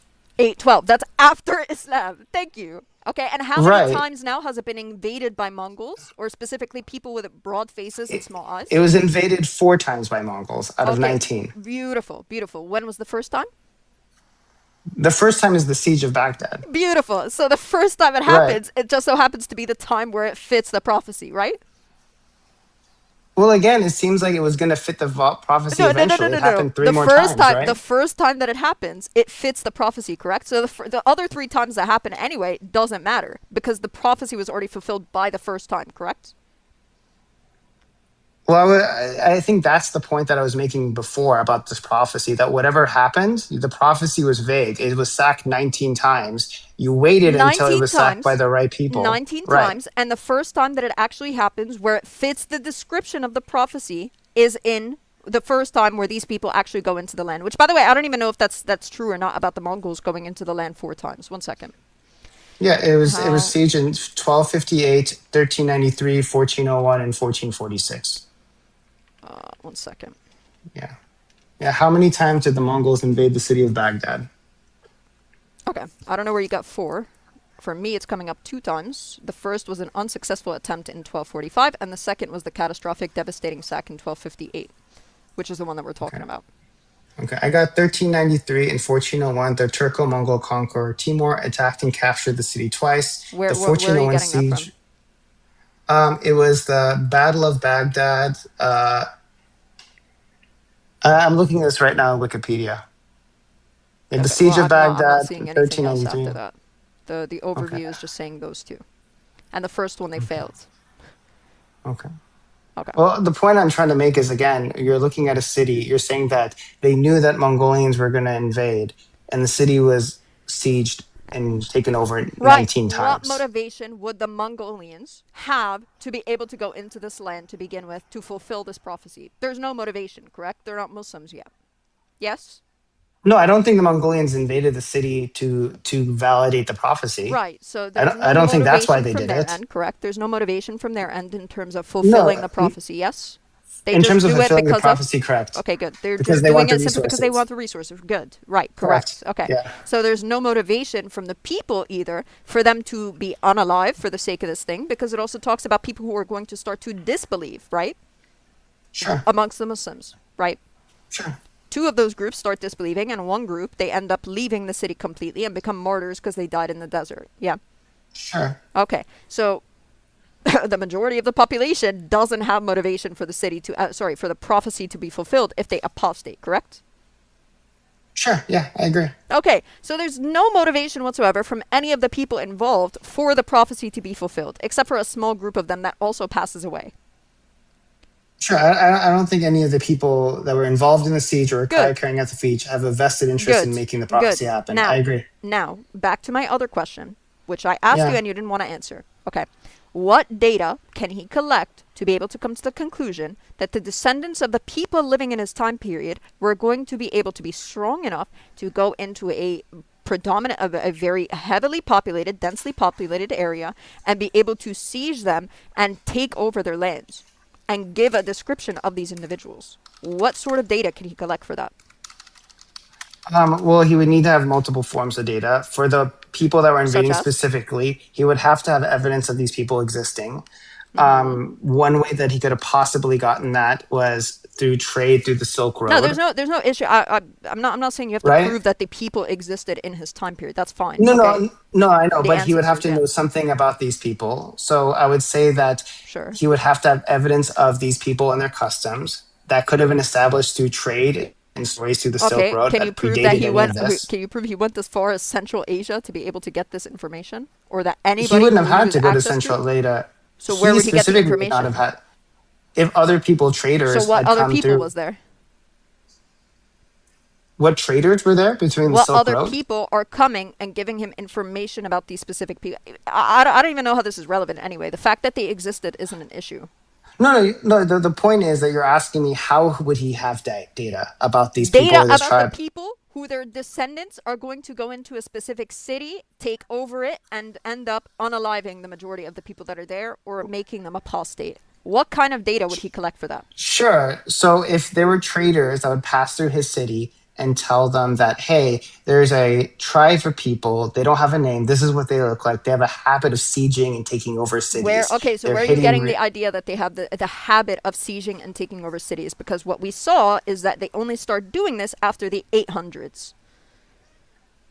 the 800s? According to your words. Yeah. We're talking about in No, the no. 7th I century. said Well, no. What I clarified was that Baghdad had been besieged 19 times. The first one was 812, but the 812 Okay, so one for was the done people by, and for by the people, specifically yeah, the Mongols, okay?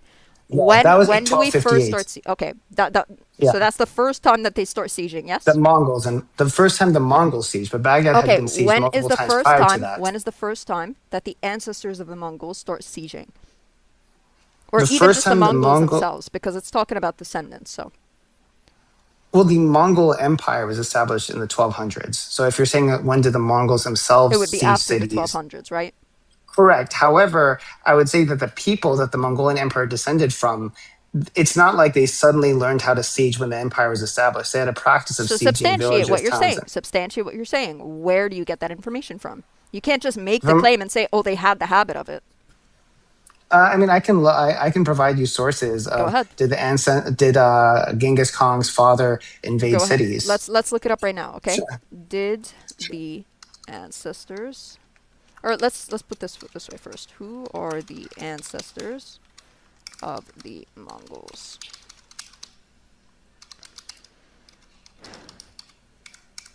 All right.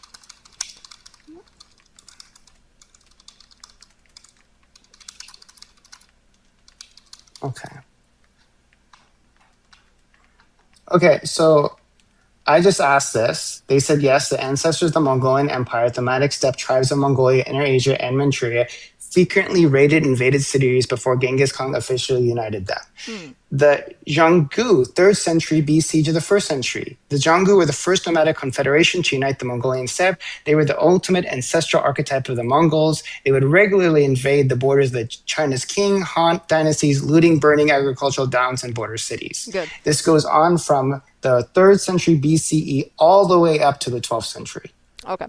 So the one that we're mainly going to focus on is this one, yeah? Because this is the one that would be seemingly existing at the time of the Prophet, yeah? Sure, the Quran. Khanates and the Go Turks. Okay. So it says the first step of people to adopt the title of the Kagan, supreme ruler. They control the Silk Road, frequently trading with or extorting Chinese dynasties. So they stayed within their region, correct? Sure. Okay. Beautiful. Now, substantiate to me that they started sieging other lands. substantiate that those people sieged Because up the this lands? is the They people that would have didn't. existed at the time of the Prophet. Well, the prophet didn't say that these people would. They said that the descendants Obviously, of but these you said people that would. you have to be able to substantiate the idea that they had the habit of it in his time period in order to be able to come to the conclusion that these individuals had this habit of doing it. Right. So in the example that I gave, right? Because you asked how would he have possibly known this? I said that he could have gotten this information from traders in the Silk Road during this time period. And if a trader said That's that not my this tribe question. of people, That's not my question. I'm saying for this tribe of people that we know existed at this time period, okay, these are supposedly going to be the ancestors of the Mongolians, yeah? yes, Okay. What data do we have for the people living in the time of the Prophet, peace be upon him, so 6th and 7th century, that are the ancestors of the Mongolians? What evidence do we have to say that these individuals raided and sieged lands? Because you need to be able to have that data to say that he knew that they had a habit of doing so. yeah. So when I'm looking right here, it says that between the 6th and 8th centuries, the cognates of the Gokturks ruled the vast Mongolian plains. They routinely extorted, raided, and laid siege to cities along the Silk Road and the Sorry, northern. can you repeat what you said? The cognates of the Gokturks ruled the What vast time period is Mongolian that? 6th to 8th century CE. Okay. You said cognates. Oh, this one? Yeah. Cognates? I'm looking at the cognates. Okay. So they're talking about the cognates of the Gokturks. And what they're saying here is that they routinely extorted, raided, and laid siege to the cities along the Silk Road and the northern Chinese borders, demanding massive tribute payments of silk and grain to spare the urban populations from massacre. So these people had a habit of massacring and sieging. Sorry, I shouldn't use that word because of unaliving people along the Silk Road. I wouldn't find it that strange that this person who made this prophecy lived in one of the cities that would trade along the Silk Road in fear that one day I'm not it seeing would where you're reach getting this them. information from, because I'm searching pretty much to say the answers to the Mongols, cognates, sieging lands. It says Proto-Mongols originating from the Donggu and Zhanbei tribes of the eastern Eurasian steppes formed early nomadic Search states. the Gokturks, Gokturks, Gokturk siege of the Silk Road.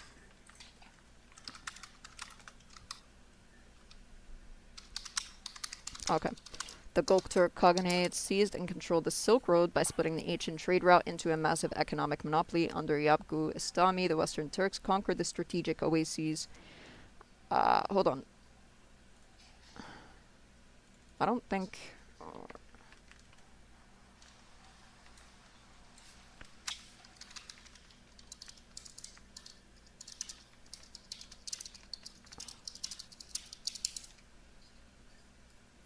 These are not ancestors of the Mongols. It was These are the Turkic cognates. people. It was the cognates. Okay, this is a Turkish people. These are not even ancestors of the Mongols. Hold on 1 second.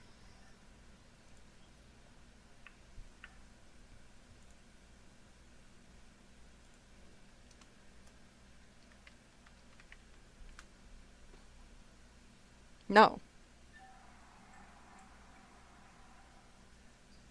The cognates of the Gokturks. They ruled the Mongolian They're plains. Turkic. They're not Mongolic. Okay. Okay. So what you so all of what you Okay. just said right now has nothing to do with what we just said. Okay. I was Okay, so but they confused because he kept saying Gokturk and I was like, that sounds Turkish. It doesn't even sound like Central Asian. Did the Mongolians descend from the Gokturks? I just searched that. It said no. Yeah. So they say that they're both Turkic people. The Mongolians and the Gokturks are both Turkic people, but they're No, not but direct it says that descendants. Gokturks are not direct ancestors of the Mongols. Yeah, but they're both Turkic people, Okay, right? but they're not their ancestors, so it can't be the group that he's talking about. Okay, but if they're both Turkic people and No, you have to go with what the hadith actually says. Now look at what you're doing now to be able to try and come to this idea, this bizarre idea that somebody's able to actually get all this information correct. Now you're trying to do it where, oh well, you know what, let's just hand wave some of this information and say, you know, it was kind of the same between these two groups, let's just, you know, lump them in together. Now you're Well, the he one didn't who's say hand specific waving. people. No, he did. He said- He said the he said descendants people of who look Kantura. like He said this. the descendants of Kantura, and he gives the description of these people. Okay, could he have been implying Gokturks? No. Let's look it up. Here. I mean, look at what a Gokturk would look like versus a Mongolian at that period of time. 1 second. Of Kontura.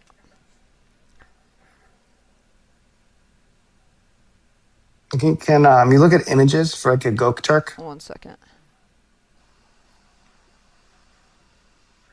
No, this isn't the one that I'm talking about.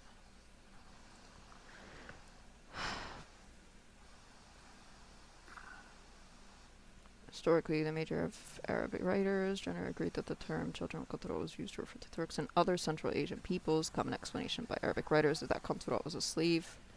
The Mongol connection, because the Mongol armies that sacked Baghdad in 1258 were predominantly Turkic. Many medieval and modern commentators have also associated the prophecy of Banu Kontura with the devastating Mongol invasions.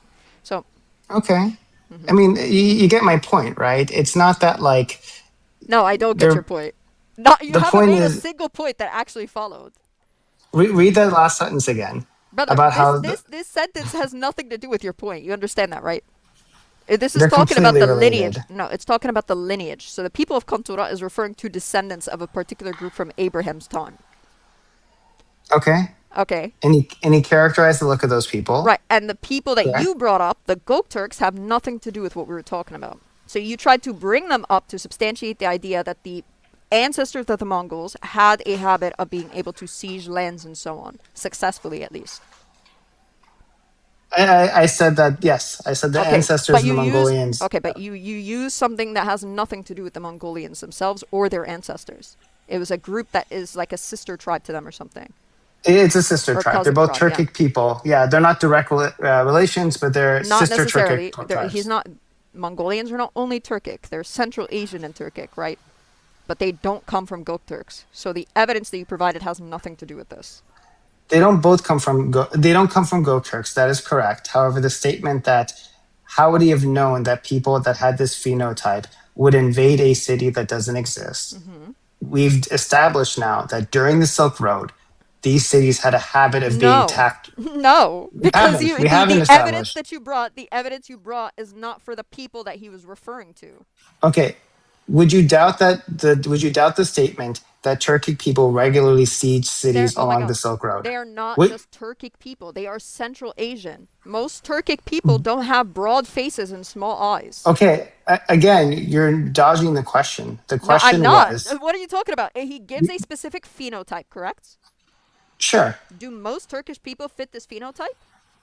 These are Gokturks in Central Asia. I don't know what they look like. Do you know what they look like? Okay. Do you know what a Gokturk looks like? We'll look it up. We'll look up the I know. phenotype So of Gokturks. there's no reason to be like, because if they match the description in the book, then it kind of makes sense. Sure. 1 second.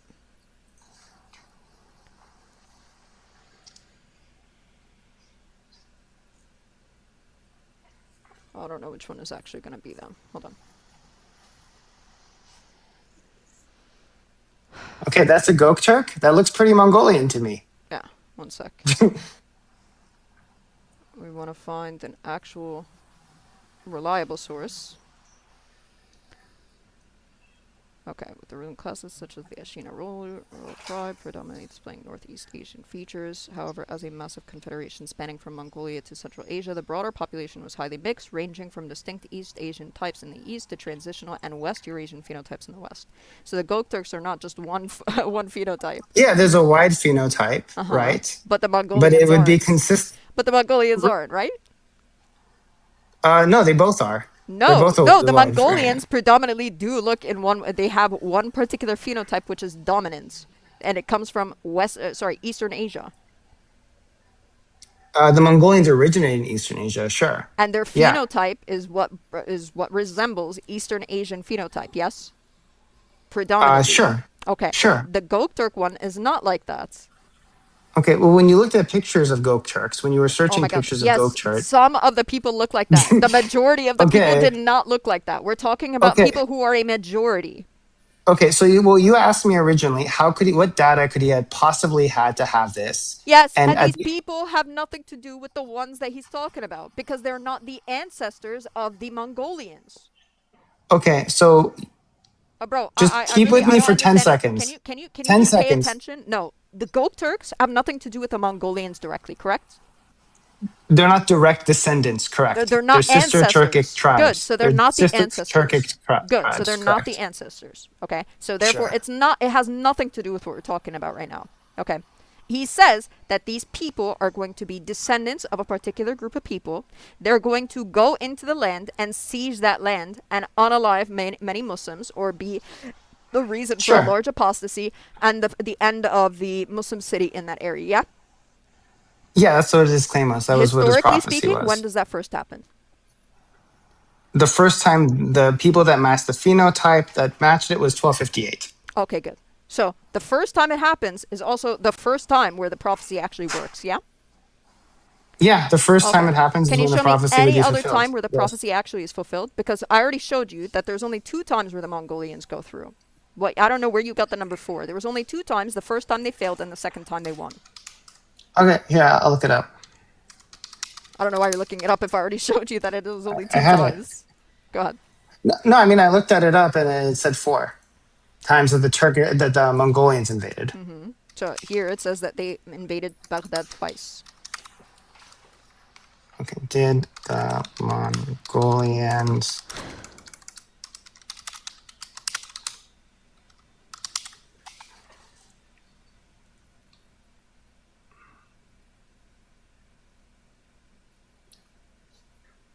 Okay, there's a second period of time called the Second Ruin, Timor 1401.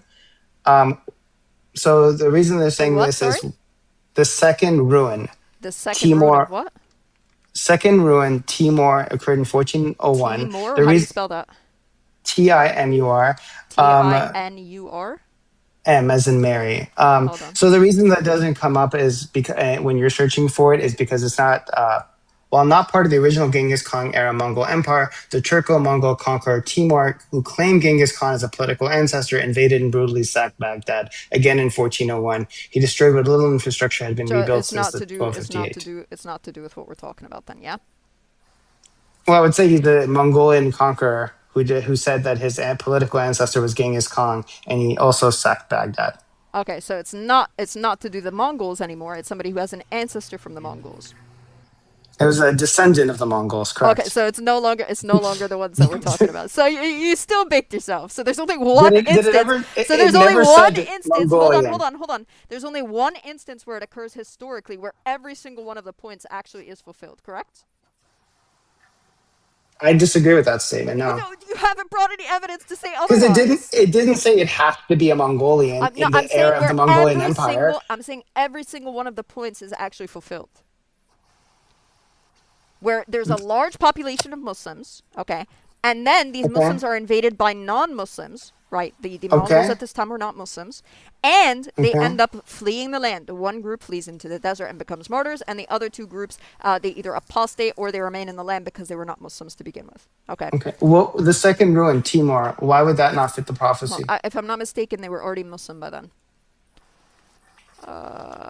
When did the Mongol Empire become? Yeah, if I'm not mistaken, they were already Muslim by then. So, by the 13th century. And you're talking about the 15th. Okay. All right. Fair enough. So there's only one instance that actually works, right? No, I agree. It's been sacked 19 times, and one time out of Sacked the 19 19, times, it so there's fits- only one yeah. time where it fulfills And one every time they single one matched of it. those. Yeah, only Yeah, I one agree. time where it fulfills every single one of the points of the prophecy, correct? Yeah, one time out of 19, it fits your prophecy. Thank you. Yeah, I agree. I agree with that. Okay. Yeah, I guess my point would be that if someone tells me, hey, a city is going to be sacked in December, and it gets sacked 19 times, and then finally on the 20th time it's sacked in December. No. It's Stop not really convincing. downplaying. Stop downplaying. You know for a fact that you're downplaying what the hadith says. It doesn't say that some random city is going to get sacked one of these times, okay? It says a city by this specific river. details. A city by this river, okay, a specific city. It doesn't just say any random city. It says Al-Basra, yeah? There's a multitude of cities that are there to begin with, right? Okay, which is saying this city, It says Al-Basra, which is Baghdad. Yes, yeah. No. Which is Baghdad. Al-Basra is one of the cities in Baghdad, okay, that it occurs in. All right, that's the first thing. The second thing is that the population is going to be all Muslim or majority Muslims. Yeah. It's going Okay. to be a large population of Muslims, correct? Sure. Yeah. The I third agree. thing is that they're being invaded by non-Muslims, correct? Yeah. Okay, good. The fourth thing is that there's obviously the bridge by the river, and then let me see. Yeah. what the Wait, other which things are. cities by rivers have bridges? We agree that that's a Second. silly One thing second, to one add on, second. right? Hold on. No, I don't believe it's silly because obviously any of the other cities could have not had bridges by them, so that's not necessarily silly. Is that a bold prediction saying a city by There's a actually river there's will only have a one bridge? there's only one bridge by the city. There's only one bridge right here. Sure. Is that a bold prediction? Well, hold on. If there's only one bridge in the entirety of Baghdad and it just so happens to be by this city, then what you're saying makes no sense. It doesn't follow. What do you mean it doesn't follow? Because there's only one bridge in the entirety of Baghdad and it just so happens to be by the city that we're talking about. Which Sorry, did the not, whole which, by of- the way, the it did whole not, of- hold on. By the way, this did not exist at the time of the Prophet yet. Okay. You understand? Okay. Yeah, it didn't exist. They were predicting that a city would be built on this river that would have a bridge, correct? Okay. Yes. Well, that was Right. one of the things that he's not predicting, because obviously he doesn't have data. Remember. Okay. It's going to take place on the long ground called Al Basra. It will take place next to the Tigris River. There will be a bridge over the Tigris River at this point. The city will be a capital city for the Muslims. The city's Okay. residents will be numerous. The city will be invaded by the descendants of Kantura, who are people described as having broad faces and small eyes. And the final section of the prophecy heavily implies that the Muslims will lose and be slaughtered. Okay. So, only one time where this occurs historically, yes? Out of those quote-unquote 19 times you were talking about, it's also the first time that it happens historically, yeah? This was not the first time it was besieged, no. The first Yes, time it it was is. besieged was in 1813. The first time it fits the 1813. prophecy, the first time it was the first time it was invaded by non-Muslims, you are correct. It was 12,858. 1813 is 12 after 1258. What are you talking about? No, 813. The year 813 is not by 813. Mongols. No, correct. That's what I'm saying. You're saying it was the first time it was invaded was 1258. I'm I saying don't no. care about the that. I'm first- talking about when it fits the description. At this point in 813, Islam and Muslims were not prominent in that area yet. So it doesn't even Right. fit the description of the prophecy. Right. So, okay, I will grant you at 1258, this happened. That fits your prophecy. I will grant you that. So how But are what you I'm- now able to? So how are you able to take the conglomerate of all the details that are there? We observe that historically, there's only one moment where it actually ends up fulfilling what this is saying. You took Yeah. us on. You literally took me on a wild goose chase with all the information with you, which I'm glad No, you I- did. By the I way, didn't. I'm actually happy you did. I'm not upset about it because now I'm more prepared for somebody who does try to come and do this again, right? I'm fine with that. Okay, I have no issue with that. I'm no problem Honestly, in looking into all I the learned a lot details. too, to be fair. So I'm actually glad that we went through this. But look, Rod, look, the point of this is not even to say that this is just one thing that you would have to become a Muslim off of, right? If we produce a multitude of these things, now my question is, okay, is it more likely for a naturalistic explanation to be posited for this or a non-naturalistic one, based off of the conglomerate of all of the information Yeah. that's provided? So I would say a naturalistic explanation, and I can explain why I believe that is more I'm not likely. going to interrupt you, but then I expect that you're also going to let me speak after. Go ahead. Absolutely. Okay. So when you look at the sequence of predictions, or sorry, I'm not going to use the word predictions. When you look at what the prophecy that he made suggested, or the prophecy that he laid out, he gave a specific set of instructions. One of two things would have happened. Either at some point in history, those metrics would have been fulfilled, in which case you would sit here and say, see, they fulfilled all of this. It took about 550 years for this to happen, but it happened. This fulfilled the prophecy. If this hadn't happened yet, you would sit there and say, see, this is yet to happen. It doesn't disprove the prophecy. So regardless of whether this happened or not, would not shake your faith in being a Muslim. So to use this as a foundation for your faith, it's a straw man. Whether the prophecy was fulfilled or not is irrelevant. You would still be a Muslim. All right, are you done? Yeah. Okay. Now, what you just did is straw man because I never said this is the foundation of my faith, right? I said that the conglomerates of a multitude of prophecies would be a reason as to why we would raise the probability of Islam being true. Okay. The reason being is because the more that he makes these prophecies, and I'm glad you didn't use the word prediction again, the reason why is when he makes, the more of these prophecies he makes where it's in detail. And I gave you one example, this one obviously. There are also time-bound ones that he makes as well. The prophecy of the Romans that's in the Quran, where it talks about it specifically happening between 3 to 9 years, right?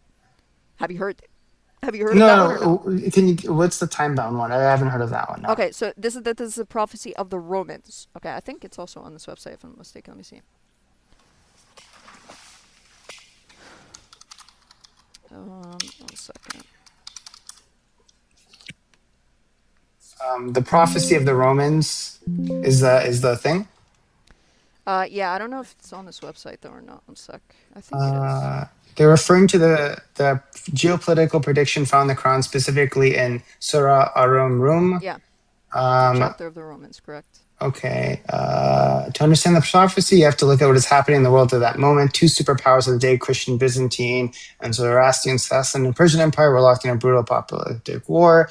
The Quranic prediction, right at the bleakest moment for Rome, the Prophet Muhammad announced a new revelation. The Romans have been defeated in a land close by, but they, after their defeat, will soon be victorious within a few years. And so the Quran specifically says in 3 to 9 years. Okay. Let me pull it up. In classic Arabic, the word for a few specifically denotes a number between 3 and 9. Yeah.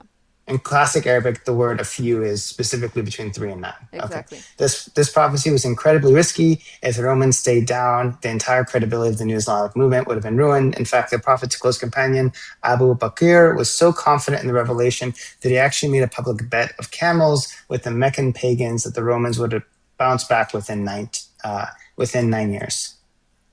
Right. Okay. And historically speaking, that was fulfilled within I think it was 7 years, if I'm not mistaken.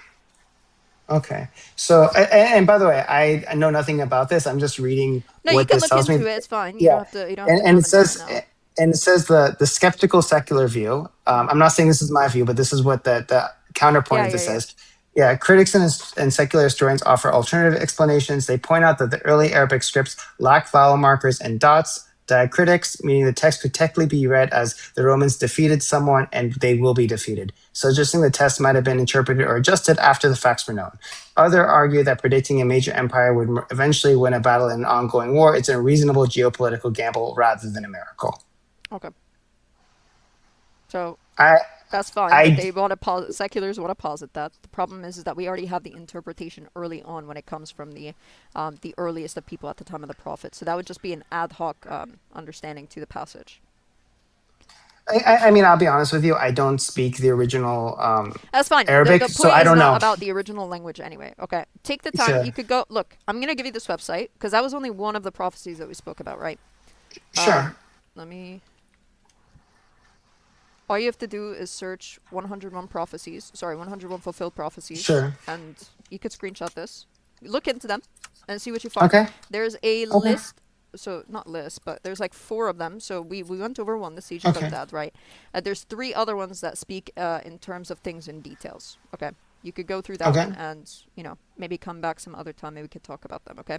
If you want to go through all the 101 as well. Yeah, no, I'll look through it. I'll be more educated. It was great talking to you. I hope you have a great day. You too. And look, we got a little bit heated back and forth here and there, but it's all good, man. No, it's fun. I enjoyed the conversation overall. Yeah, same. Have a great day. You too. Have a good one. All right, bye.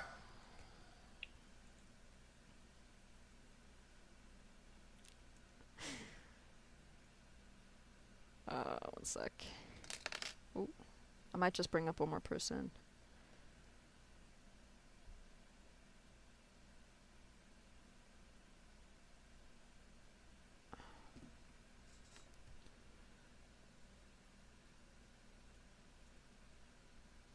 Dang, there's a lot of people requesting. Holy.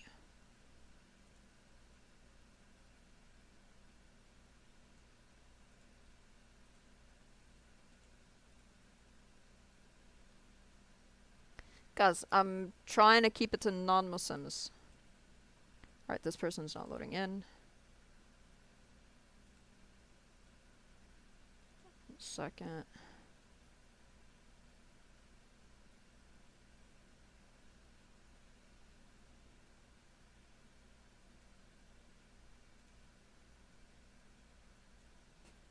Hello? Yo, can you hear me? I can hear you, man. Yeah, what's up? What's up? Are you Christian? Yeah, I just Muslim? wanna. Nah, Christian, yeah, Christian, yeah. Okay, sure. Go ahead. I just wanna know, why do you not believe in? Why do you think that your religion is the truth over Because Christianity? it's the more probable and reasonable explanation based off of the information that we have for both of the religions. Based off of the information, but how do you know your information is more? Because the Bible has mistakes and the Quran doesn't. Therefore, it makes the Quran more What probable. mistakes does the Bible have? Okay. Let's go. Can you tell me? Yeah, I'm gonna go through it with you right now. Yeah.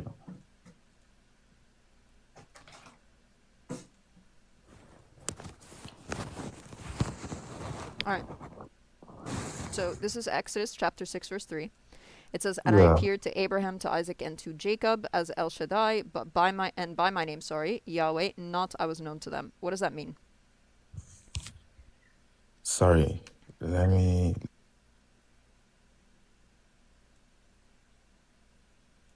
You don't have to leave the screen. It's on the screen, bro. Oh, sorry.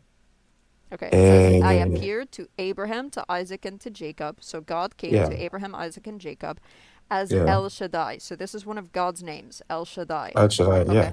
And by my name, Yahweh, not I was known to them. What does that last part mean? And by my, I need to read the full verse in context. That's the full I verse. can't. There's no context to the verse.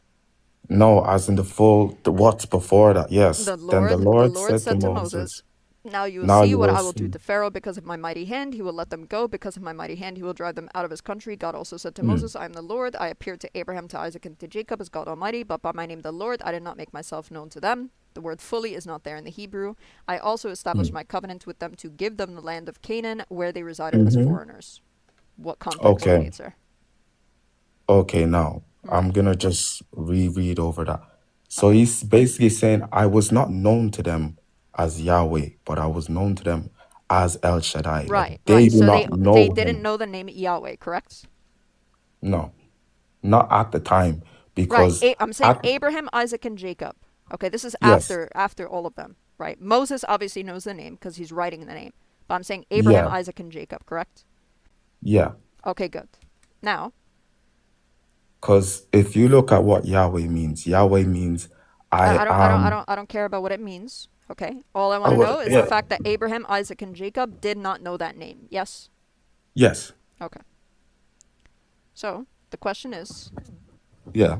What does it mean? no, that's not the question. The question's going to be, why or how did Abraham name a mountain Yahweh will provide if he didn't know the name? Yeah. Okay, let me explain. So, Well, did he know the in name? did he know the name? Yes, Yahweh. but God didn't Oh, he make knew the name himself. Yahweh or no? No, yes, but let me No, yes, explain. yes, no, or no, yes? Which one?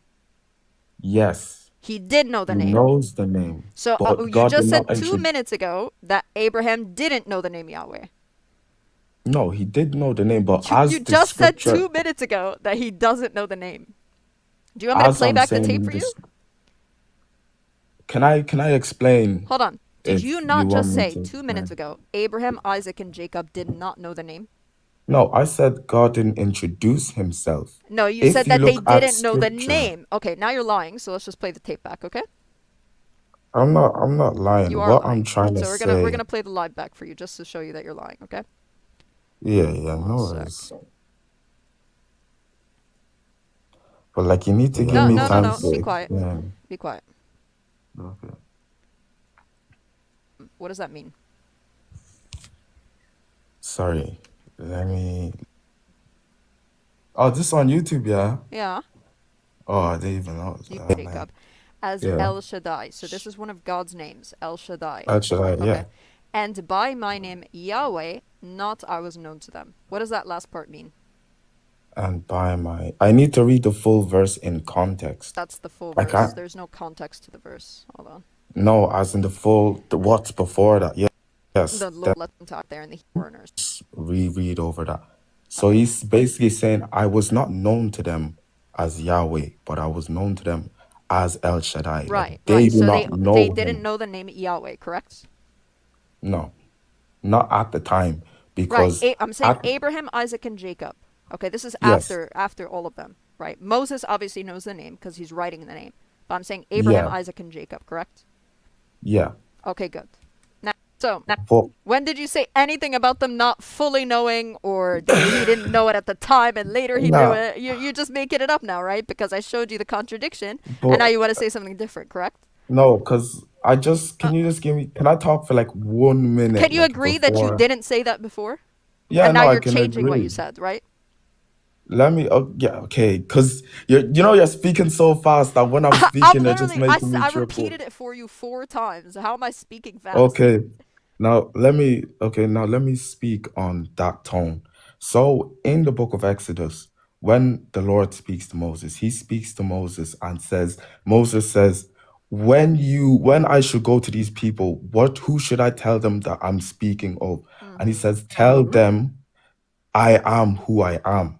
To speak to them That's that not I Yahweh, am sir. who I am. That's Eher Eshye That Ehyeh. is That's not Yahweh.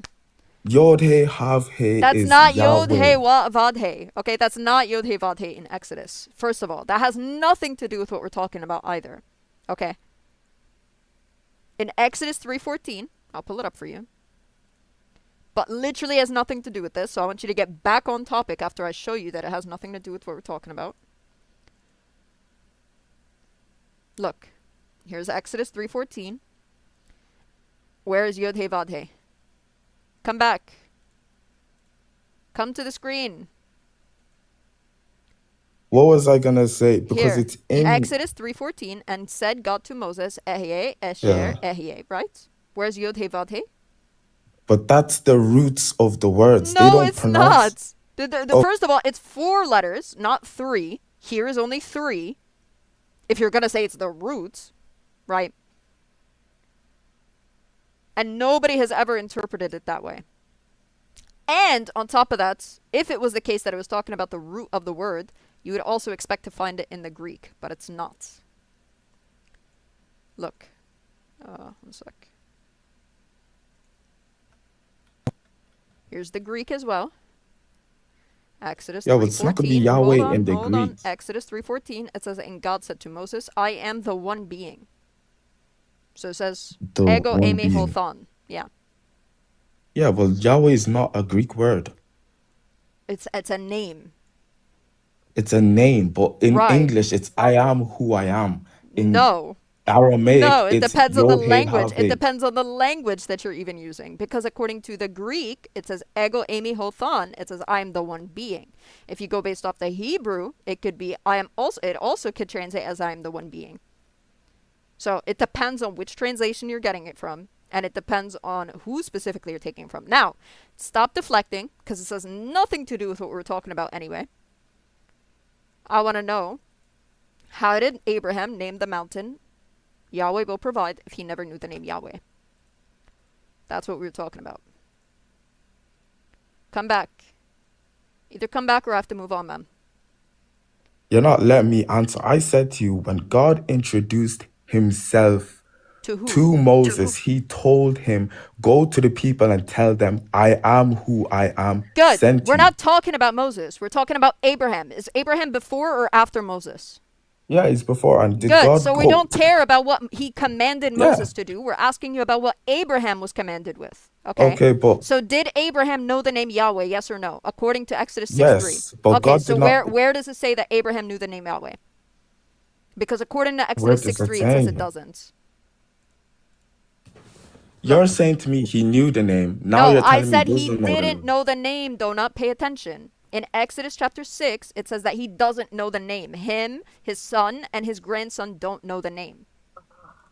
No, read the verse, reread the verse again. It says, to which they did not know me by that name. He did not introduce himself to them by that name. They knew Exactly. his The name, name that but they that's knew was not. El Shaddai. Yes. Right. So El Shaddai is you not just proved the my same point. name. El Shaddai is not the same name as Yahweh. It's a different name Yeah, of but God. Yahweh is a word. Like Yahweh is a Yes, and name. they didn't know that name. That's the point. They know the They did person, know but they... that name, Yo, but bro, he said he get a didn't room, man. introduce You're actually a bot. himself. Well,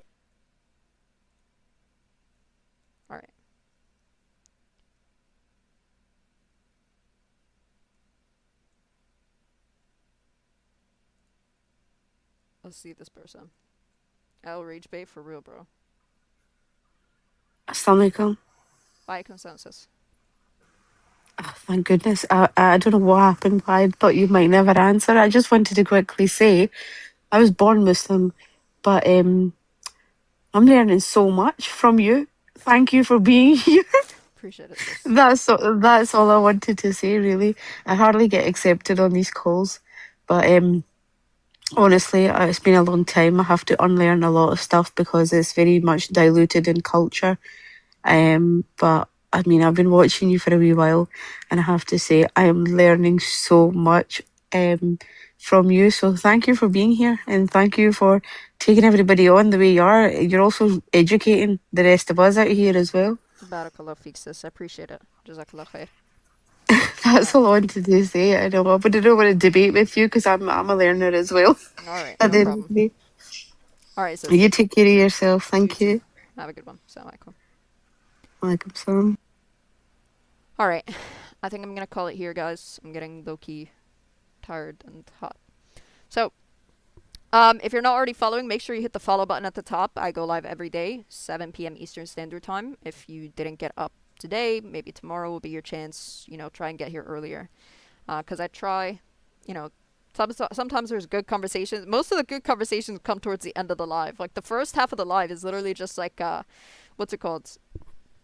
It's just a bunch of, like, random bots that come in here. And it's so annoying because it wastes, like, half the time. No, I'm not doing any more right now. That was enough. If you're not following, make sure you follow so that you can come back tomorrow if you want to request up or anything, or you just want to watch if you enjoyed the conversations, whatever. What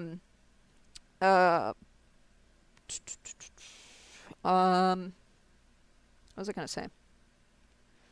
I'm thinking, you know what? Never mind. Forget it. No, I'm not thinking. Never mind. I don't want to add extra stuff to myself to do. Anyway. Alright, guys. I appreciate all of you guys for coming. May Allah subhanahu wa ta'ala bless all of you guys on the YouTube. Wassalamu alaikum. Well, actually, let me check the YouTube real quick if anybody sent anything here. Barakallahu fiki, sister. Barakallahu aliki. Jazakallah khair, Omar. I don't know what the full name is, but thank you. Jazakallah khair to everybody on the YouTube. Wassalamu alaikum wa rahmatullahi wa barakatuh.